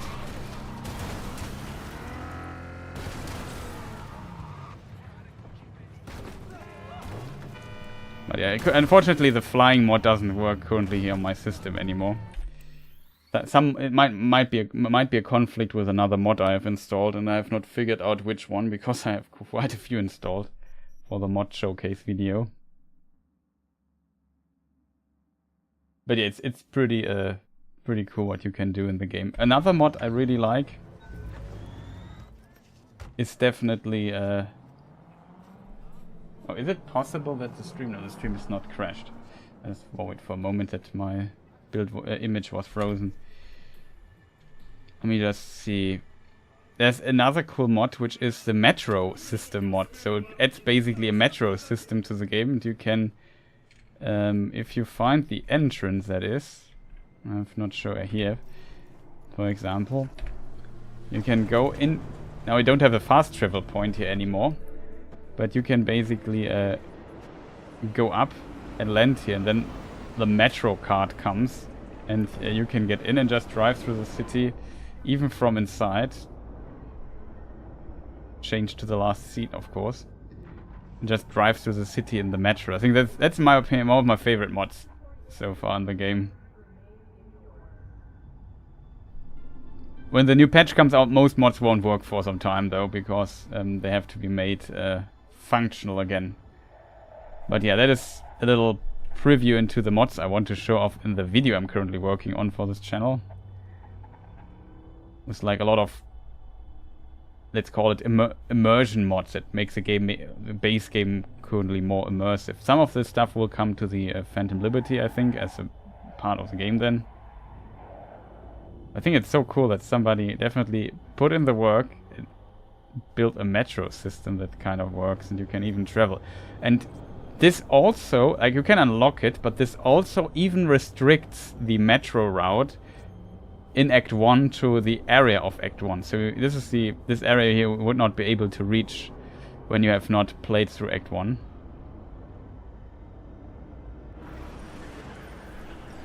Yeah, I also think they might, as a potential to get a decent views on this. Of course it kind of spawns out of nowhere, but it's not perfect, it's just a mod, but it's still so impressive that somebody managed to put this into the game. Of course, you can, there is, like, in this mod menu here, you can, I think, also disable it. Blue card, yeah, you can also make the card different. I think I can't change this currently while in the game.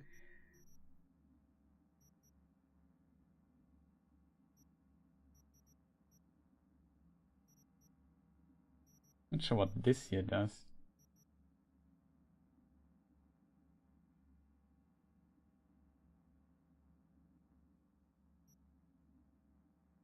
Yeah, here, force unlock all tracks. This you could also activate, and even in Act 1 you could get to this place here using the metro, but if you leave this off, the game or the mod actually checks which how far you're in the game and then only unlocks the area there. Of course, I have to do this little transition here with the elevator every time. Then you get kicked out. Unfortunately, you lose those here as fast travel points, which is a bit unfortunate, I feel. I wish there would be like a possibility. Like there's a little TV here. You can watch the news. Almost feels like it's actually part of the game.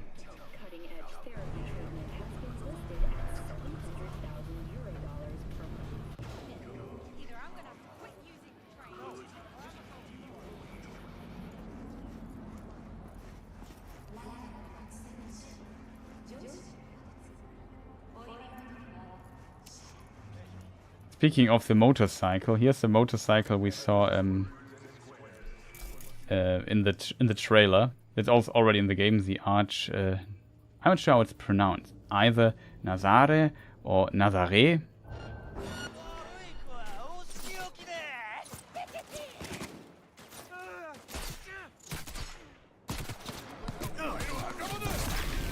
Uh-oh, I might be dying here.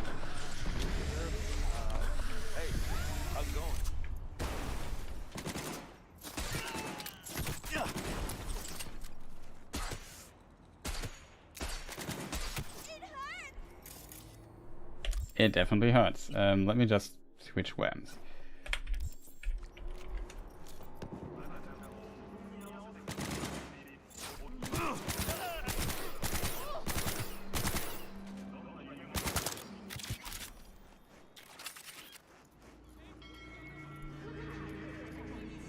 Good old smart weapon.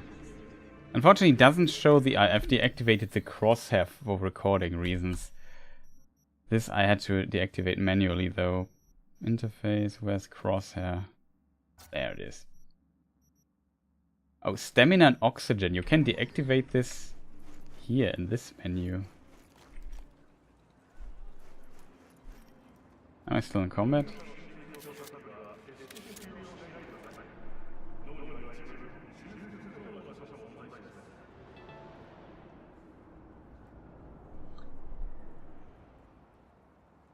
Like the metro in the anime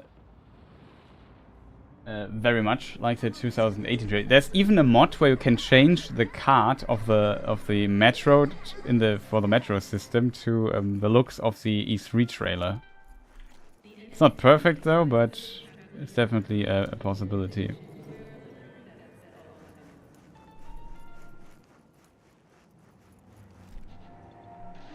My HP are not full.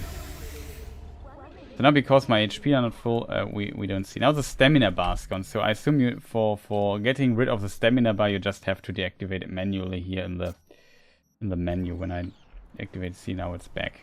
Okay, so we know this. But like I said, this HUD deactivation mod is pretty cool. But you have to spend a moment to kind of find a configuration that fits your needs, if that makes sense. I assume if I run, yeah, I could.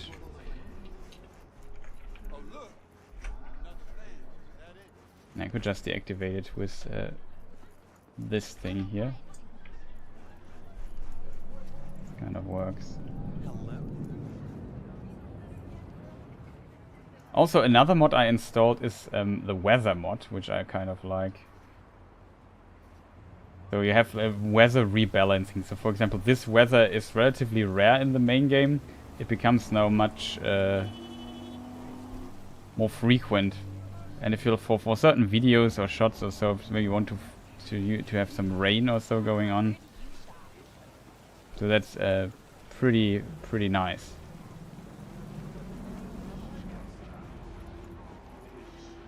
I also like the umbrellas they use here. Very Cyberpunk-esque. So yeah, a lot of cool mod stuff, as said. Yes, I've not played through the game as female V, I have to admit, but I yeah, have a, for like recording stuff, I also have a female V.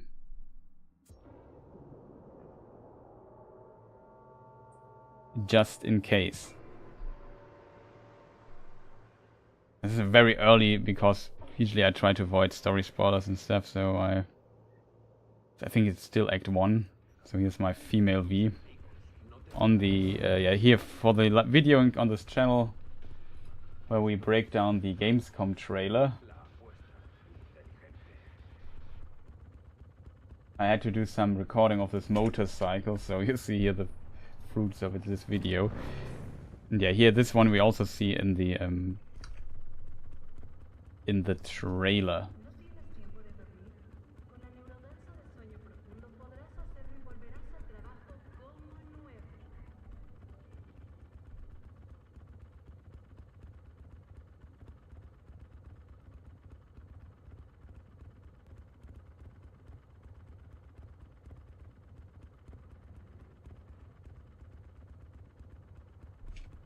Let me see if I can switch scenes really quick into the trailer, doing production stuff here like a pro. See here, you see also the motorcycle. Here you see the samurai hat, and here you see the glowing letters on the tire. That's definitely this motorcycle here, which is as a result already in the game. I think you can't get this as a vehicle to call. I had to steal this vehicle basically. See, that's also the thing here. So yeah, that is definitely the Itsumade. So yeah, by Arch. Pretty nice looking motorcycle. Kind of strange that you can't get this one here in the game. I think at least. I mean, we could look. I can't do this on this character though. I have to admit, I haven't even bought all vehicles on this other save.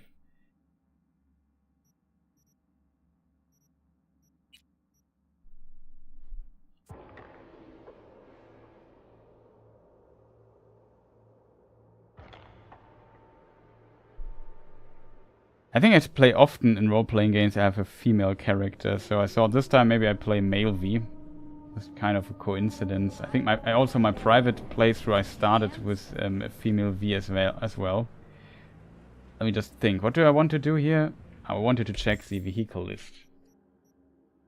So we have a bandit. Here is a motorcycle, which is the Nazare or Nazara, or however it's pronounced. But it's a racer. It is not the Itsumade. That is the Rayfield Caliban. We have the normal version of this. Of the Quadros. This is the Apollo. This actually is a pretty cool looking car, in my opinion.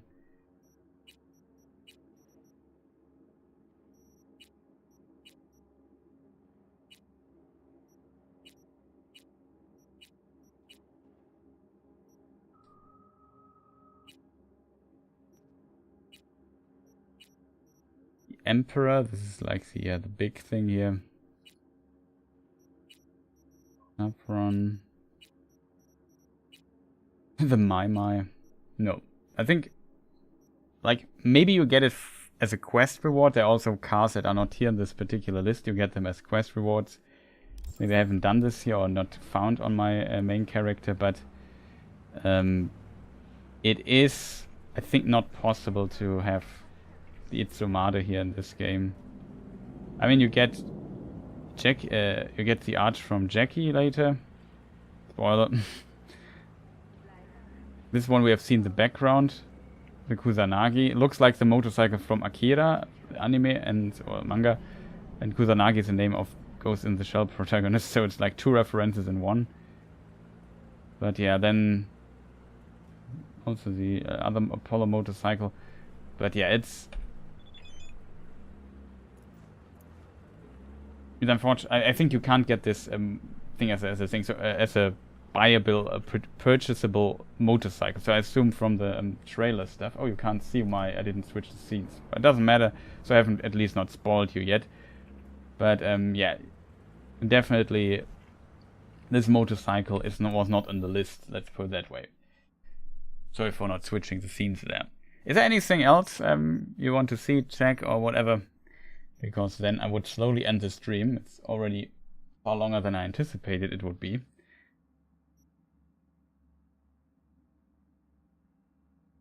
It was kind of fun. Today, from my perspective today, so the 25th of August, also Armored Core comes out. It maybe is already out. Let's check let me check the Steam page really quick of Armored Core. Not sure if it has released yet or if it will release during tomorrow.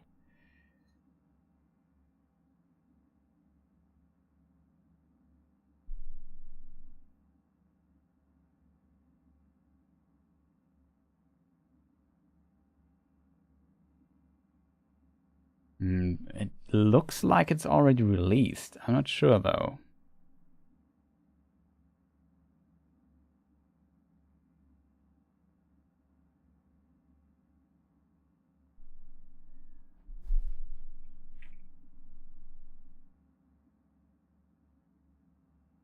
This was a lot of fun, and as ever, you were very in-depth. Yeah, I kind of tried to be, like, I don't know. As I said, this is a small channel.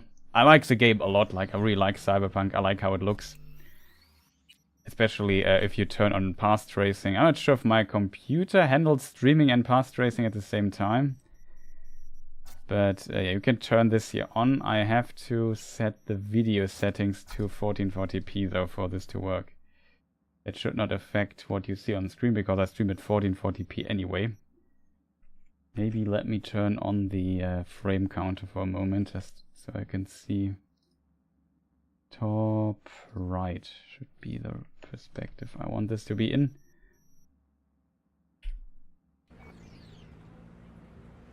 So you now see, for example, that the shadow here is much better. My computer isn't liking it really. Currently, we're running at 20 FPS it feels. But like I said, I'm streaming at the same time. That needs a lot of encoding power. I also use my graphic cards to encode, so that might be the reason why it's not running as smoothly. Oh, we got a frame boost, wherever that came from. But it's always so fascinating to see, like, for example, the back behind these boxes here with path tracing, the shadow is correct. If I would turn it off again. Look how the boxes look without.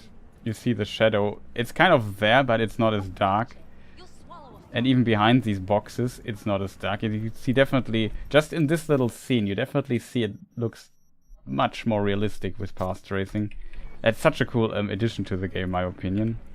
See how dark it now is behind it, as it should be when the sun is coming from here. This corner is dark. It looks just infinitely more realistic with this.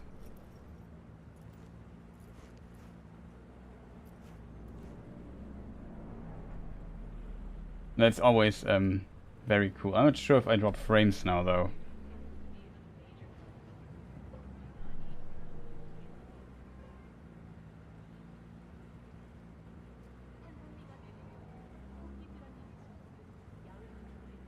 A few, but not that many. Okay, it's okay.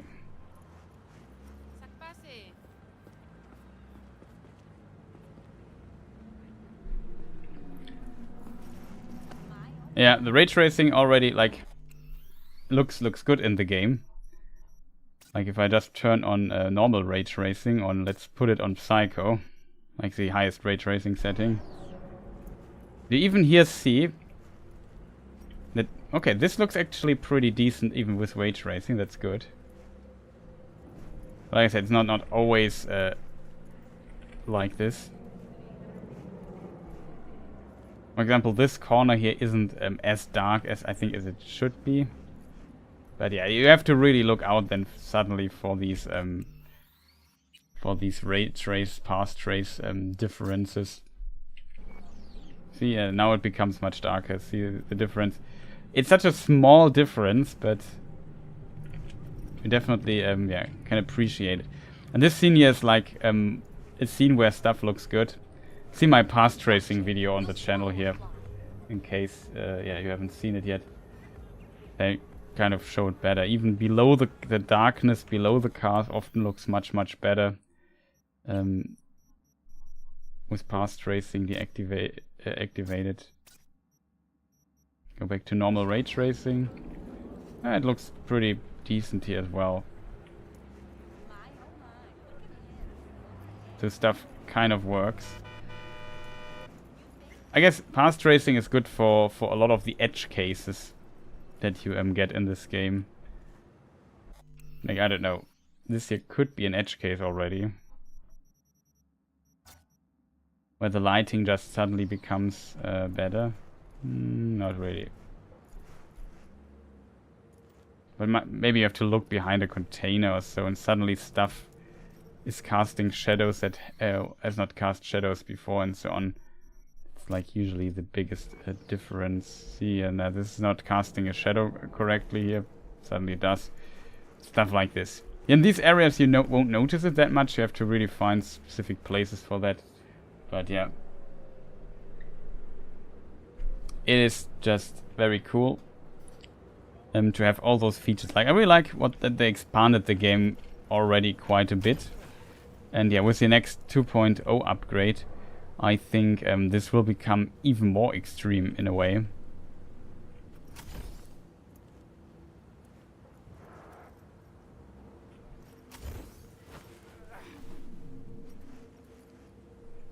It's always cool to explore stuff with a double jump and so on.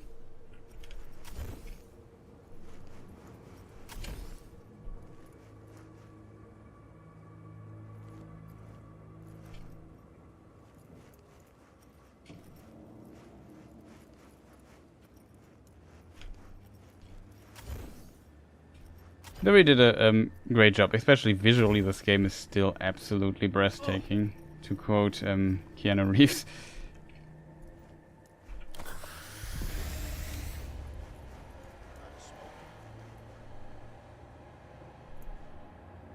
Actually, currently can't believe that the game runs stable at 60 FPS. Okay, I have path tracing not activated. Now we only have 50 or 40 or something.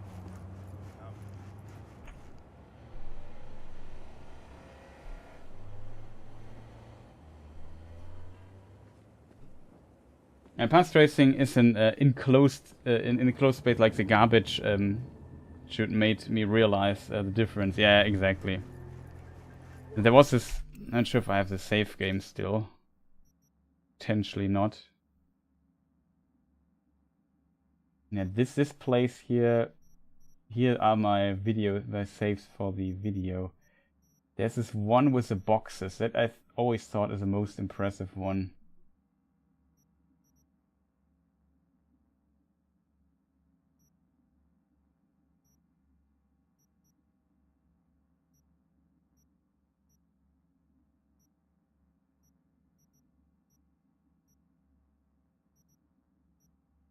Well, this down here also looked pretty convincing, I should say.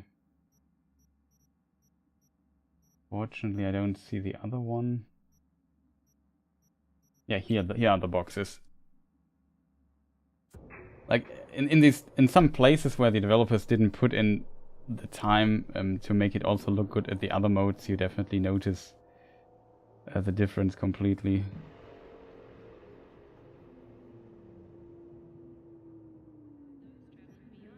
Like this here suddenly looks correct, and this corner is dark, and you see the boxes cast shadow on each other. That looks so cool. And you think, okay, it's just boxes, and yeah, the lighting is realistic. But look at how it looks if I deactivate path tracing, like, it's night and day. This here doesn't cast a shadow anymore, this box, like, nothing here really casts shadows all of a sudden. It's, yeah. Like, such a eye-opening difference. And as I said, if they develop, like, this is some dark garbage corner. If you want to find it on the map, it is, yeah, let me just zoom out. It's here where the thing is. It's actually relatively close to the V apartment, which is, here's V's apartment, the starting apartment. Here's a clothing shop. This is also a mod I have installed, by the way, that going over some of the weapons names, it says how they are called. Like, here's Coach Fred. This is Second Amendment in the Mega Building 10, that where our apartment is our first. We also see like the names of all the clothing stuff. Here's the Totentanz, for example, the nightclub. Here is the Lizzie's Bar, and so on. Just Food. Yes, this is the only clothing vendor where there's no name for whatever reason, but yeah. It's kind of cool that they, with this mod, basically it shows the correct names of the places instead of just, usually this would just say, I don't know, bar. And this would say restaurant or so. Food vendor, I don't know. But yeah, it's pretty cool that this...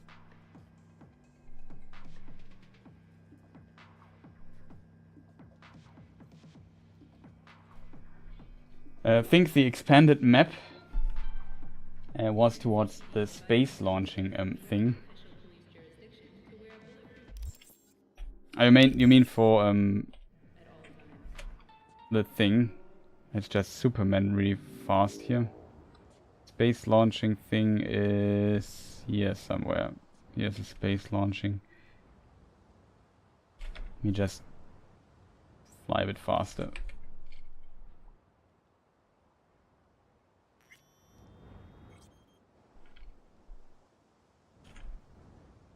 As a Pacifica, this is Pacifica with the amusement park and so on. And here, this place here is the, this here is Dogtown, one of the entrances here. Here are these tents. And if you fly up, you see it's not that big. You only have from down there to here. So I assume this, all this space here, these mountains here, might also change a little bit. The stadium will also be part, maybe here. They also add some space here. It looks much bigger in the trailers, and if you look at this, it's a very, like, this block here. Let me just activate my mouse cursor really quick. Is it activated? I can't activate it right now. What happens if I... Oh, excuse me, gentlemen. No, I mean, if I fly, it puts the weapon away. Can I change this, maybe?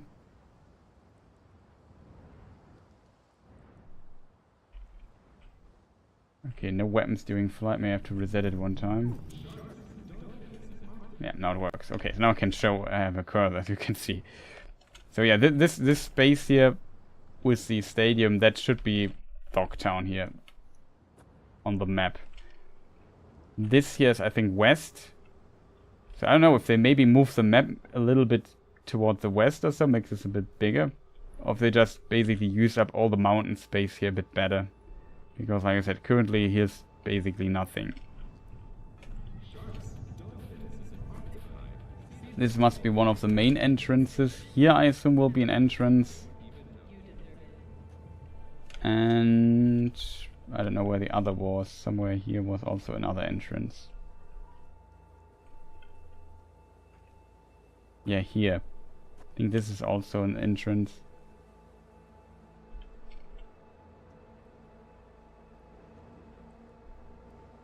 I can also make it day. We can see it a bit better. Ah, shit! This is also a mod I need to install, the turn off the relic malfunctioning thing. So I have to admit I don't fully mind it because it's part of the game, but in video recordings it's very annoying. But yeah, here is definitely a place where we will see some Dogtown action here. The stadium is also empty from inside, in case people always wondered, is something inside there? Nope. Nothing. But this will definitely play a role in the Dogtown thing. We've seen it multiple times in trailers. So yeah, I'm basically repeating myself by now.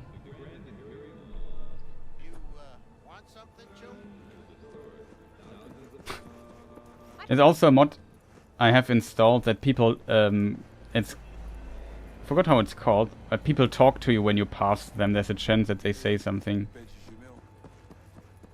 So the city feels a bit more alive. It's also a mod.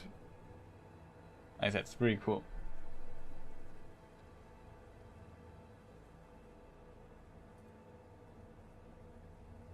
The North Oak Casino and the luxury space station are still quite a mystery. Yeah, that's true.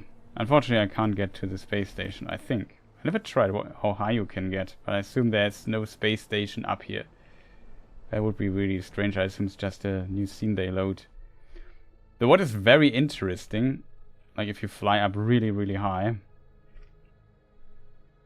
and that some of the places you find on the map are actually somewhere on the map.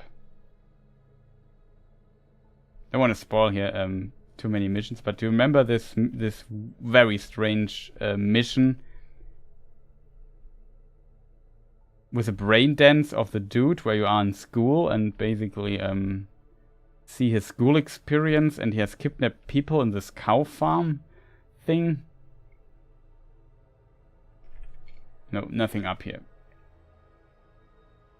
Now we have to get down again, which is potentially a problem. We could maybe fall. We're so high up that the map isn't even getting close.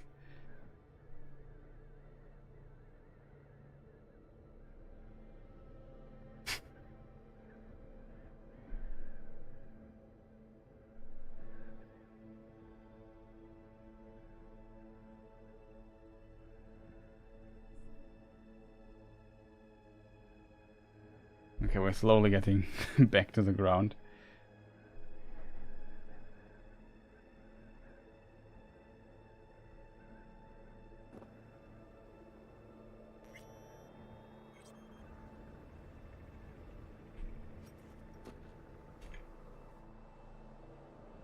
Had to reset the color effect here for the falling.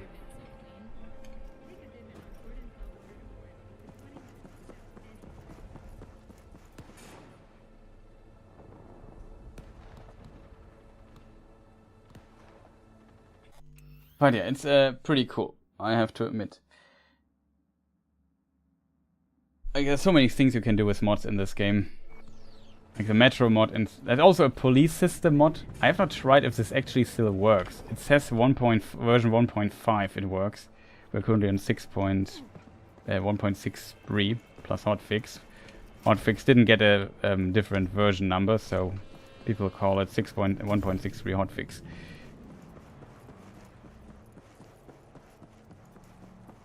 Not sure why they just didn't call it 1.64 or whatever, but yeah.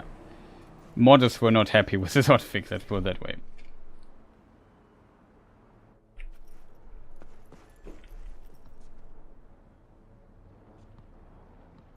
But yeah, this game is just really beautiful. Somebody's shooting.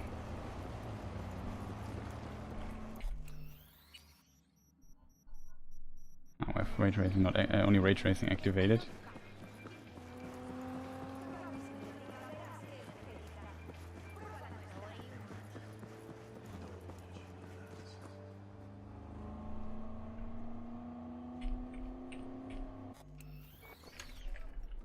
And one thing I also would like to demonstrate, because we still have the modified Caliburn.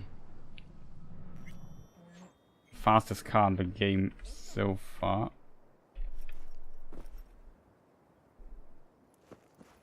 Can I call it here?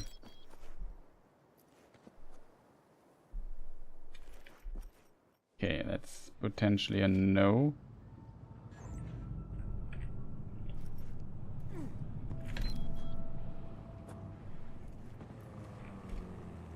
Which car do I even call?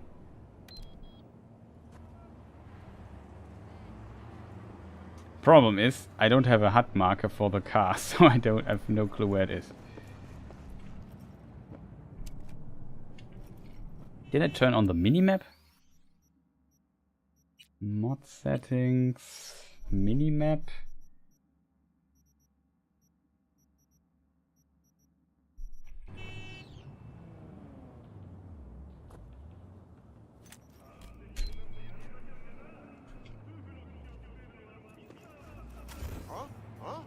Ah, here it is.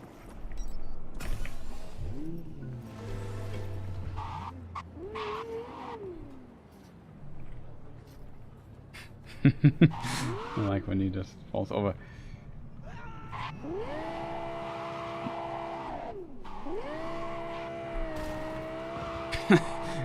The car's now so fast that when you basically hold the brakes and start the car,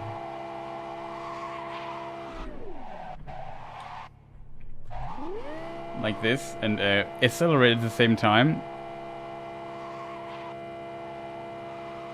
the car really like the front of the car just goes up, which I find is very funny. Makes it hard to control though for a moment, but like this thing is just absolutely insane. This is also how fast the car should look. The problem is you can't really control it. Like if it's even hitting the floor slightly or hitting something does terrible things to your car. I have to say, this is so far my absolute favorite mod. I really find it funny to drive this fast. Even though there are only certain tracks where you can actually use this speed.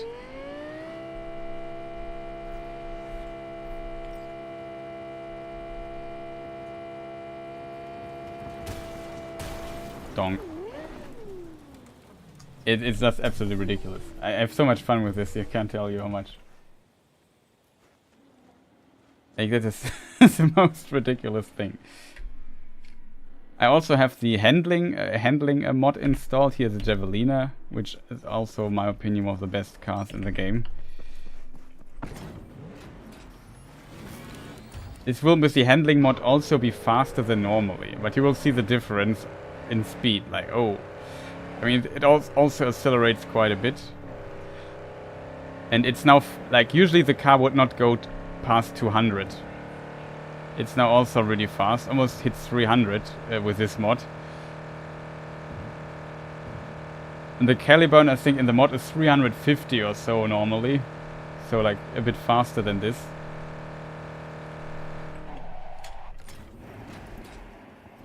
I should have a slower car to give you an idea what the Caliburn speed was previously.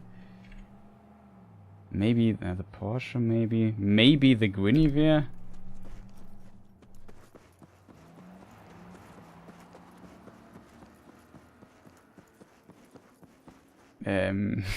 Why does my car just leave me here alone? I'm not sure how fast this one here is.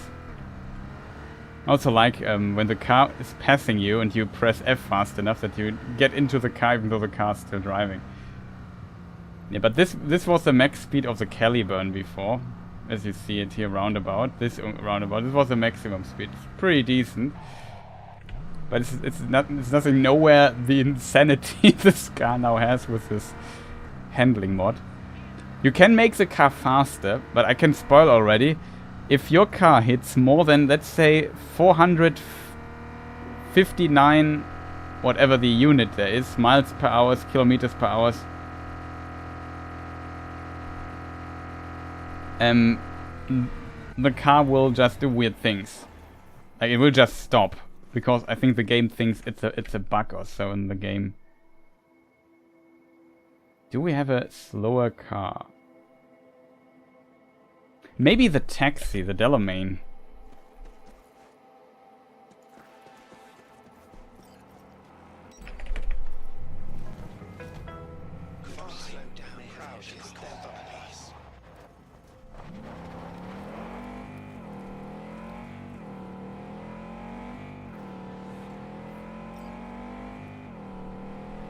Yeah, this car now potentially won't hit 200. Though I think officially it's miles per hour. I think kilometers per hour makes much more sense for this car. But yeah, this a little bit faster than this was the Caliburn before. Like 210 was the max speed. I just found it funny to hit the car. This is the starting car. I don't know what. I only have fast cars. I have not bought all the cars. But yeah, this thing now. It's absolutely insane. Where did this car come from? Out of the desert.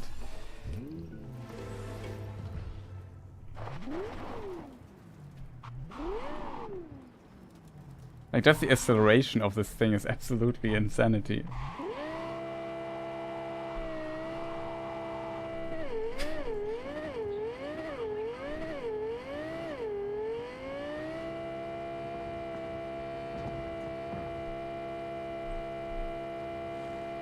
The most funny thing is if you hit another car with this speed.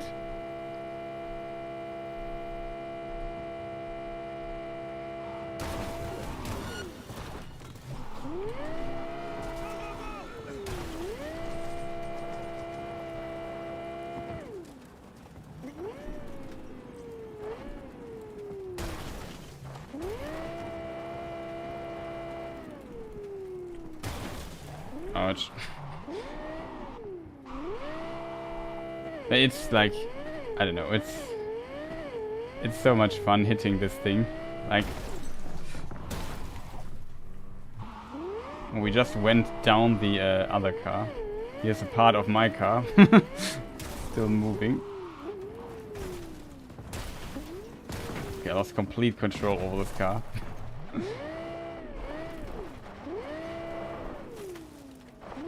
It's definitely ridiculous.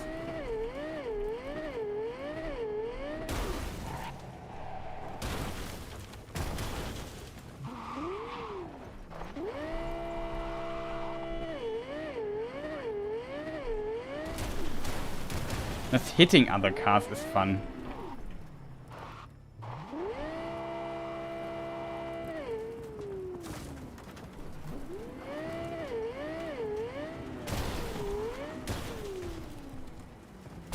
Oh. Crashing a lot.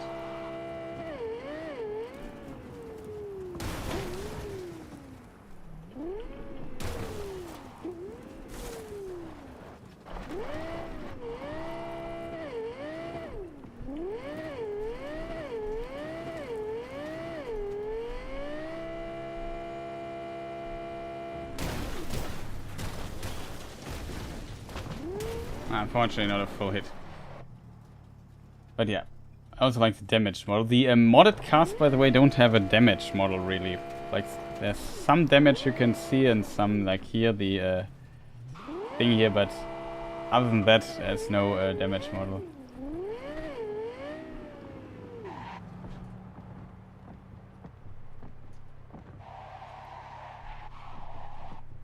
No, he spawned the car there, unfortunately. But yeah, at a certain point, if you reach a certain speed, you can't really control the car much anymore. You can only do very slight movements there with the car.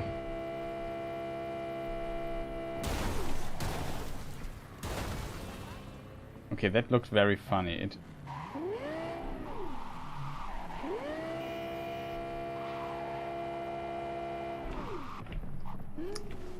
But yeah, also definitely a thing is if you shoot tires, nothing happens right now. I'm very curious to see how this might work with the new when Phantom Liberty comes. I didn't know that you can actually shoot this in some detail. Look at this. I didn't know that. You can shoot holes into this.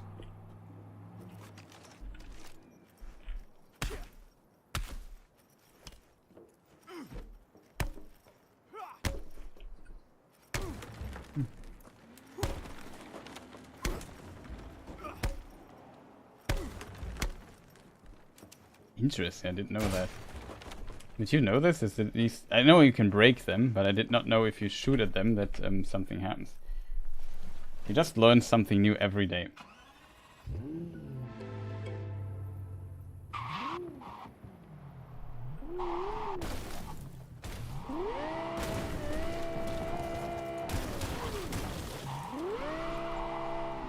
I missed them.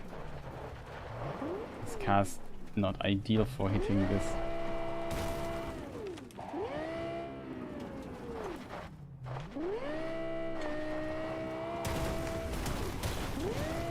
No, you don't destroy them with a car. That's strange.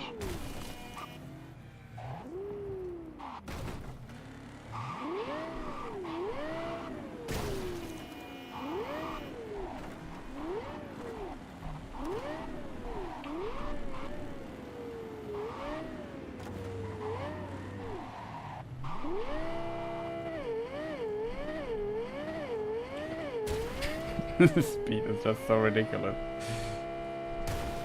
God, that was close. But it's also kind of realistic what would happen if you have a car this fast. Like the crashes are also kind of fun. It's almost impossible to drive this fast without crashing. But okay, I'm playing around too much and I have far too much fun doing this. That's also how my playtime in Cyberpunk comes to. I just take the fastest car and drive around like crazy and do crashes. Could do this all day. It's really... I'm a simple man in a way. Fast car, crashes, awesome.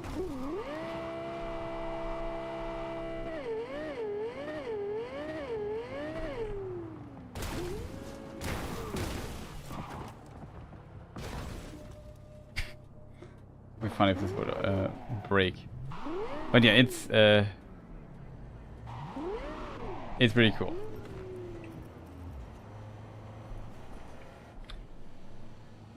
Appearance mod menu, by the way, you can also repair cars with. I'm not sure if you can repair fixed doors. I think you can only...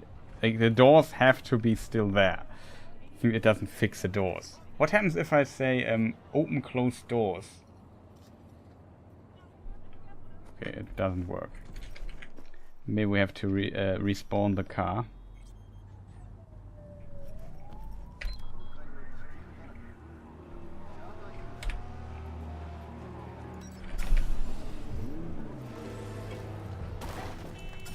That's also pretty cool if you want to do screenshots with the appearance mod menu. You can... Oh god, that was a mistake, chat. I despawned the car. Can I spawn it again?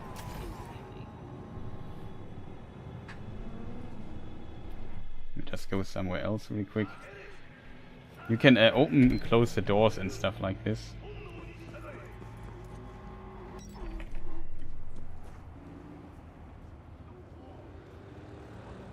I usually play Cyberpunk like a movie with choreographed scenes and stuff. Yeah, I can definitely see this because this game like so cool. Let's roleplay it a little bit or so. Open closed doors. Yeah, you can open this. You can close the doors. You can't open close the windows here because it has no windows, but here this one would have some, so I can see that's definitely working.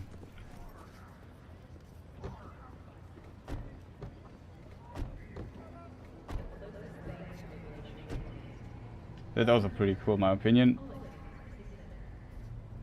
So some really cool mod stuff, because I think by default you can't close the windows of a car.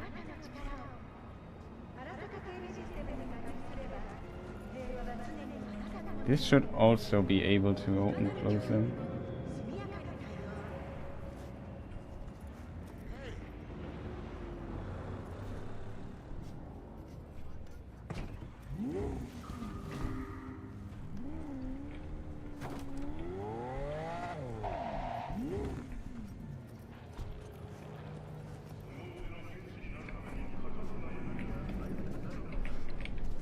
It doesn't work.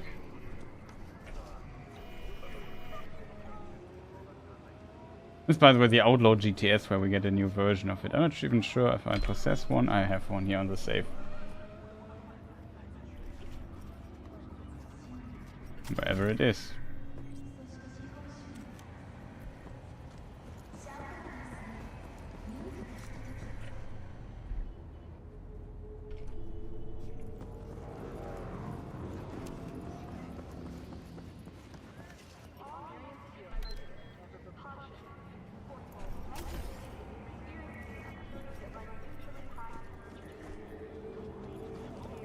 Where's the Outlaw GTS?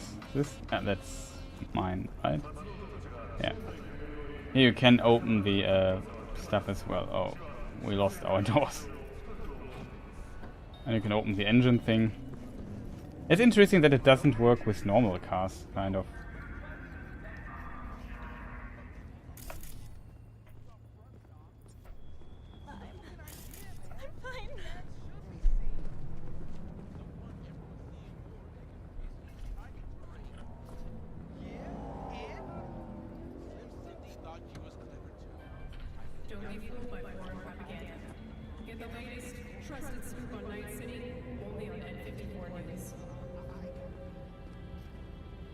Oh, excuse me, I just sneezed. Unfortunately, I have the license plate replaced. So it always reads Deckhead, but it unfortunately replaces all license plates. So every license plate in the city is now Deckhead. That's a bit unfortunate. But this car is also kind of nice.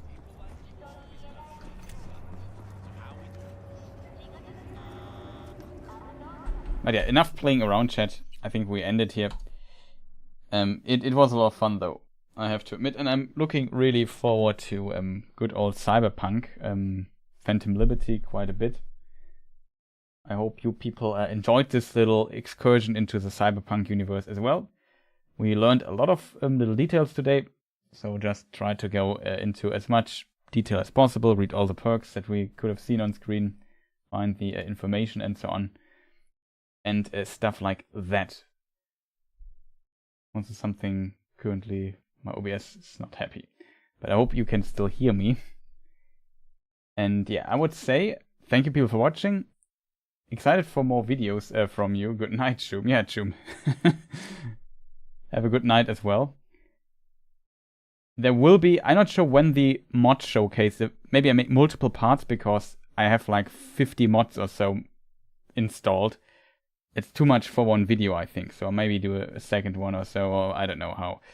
I just maybe split them in parts, or I don't know how we will handle that, but yeah, if you are excited for that, keep an eye on the channel. I might pop up. I'm not sure how long it will take to edit everything, though. I also need to do the voice recording still. But I have basically the footage for the mods I've recorded so far. Is there anything else? I don't think so. So again, if you like this video stream thing, maybe press the like button. Maybe leave a comment later when you see it will be available as a VOD after the stream. And yeah, let me know what you think of Phantom Liberty. If you have any wishes, any mod suggestions, I would also appreciate. The one car reference I didn't get. If you know that, maybe tell me as well. And I'm not sure when I stream next time, because tomorrow I have to do some work. Maybe I play on the Twitch channel. I'm not sure if the bot here actually works. Potentially not, but we can maybe add this command. Exclamation mark Twitch. So yeah, sometimes I also stream it not on YouTube but on Twitch, because reasons. I mean, I like Twitch for streaming quite a lot, so there's that. Though YouTube isn't too bad, to be fair, but yeah, Twitch is also kind of the standard. Like YouTube's, I guess, better for VOD stuff. Where do I have it here? I need to set up the bot in a quiet minute at some point for this stream here. I haven't done this for other stuff here yet. Very curious if Mr. Bot now would work. Let me just make sure I restart CloudBot. And then yeah, if you like also, I don't mind watching on Twitch. I might play Armored Core there tomorrow. So later, I don't know when exactly. Let me see if Mr. Cloudbot now works. At least people get the link for it. Maybe not. I don't know. Sometimes Cloudbot takes a moment to realize what he's supposed to do. Or she or it. It, I think, is the correct term in this case.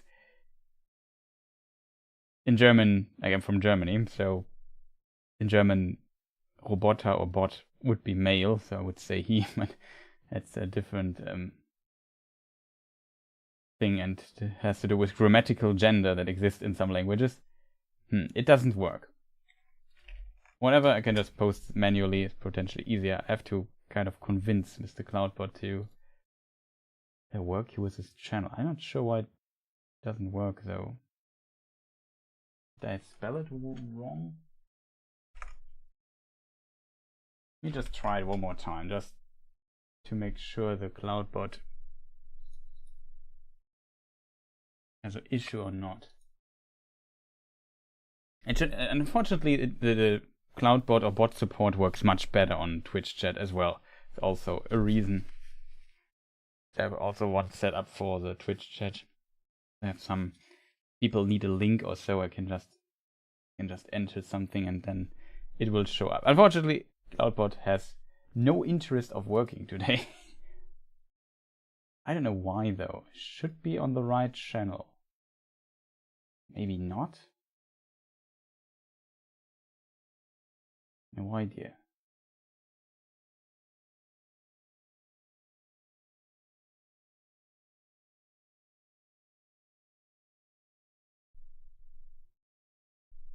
I think I know why it doesn't work.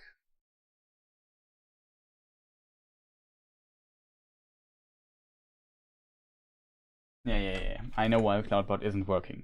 I'm not sure if I can do the fix here live for it.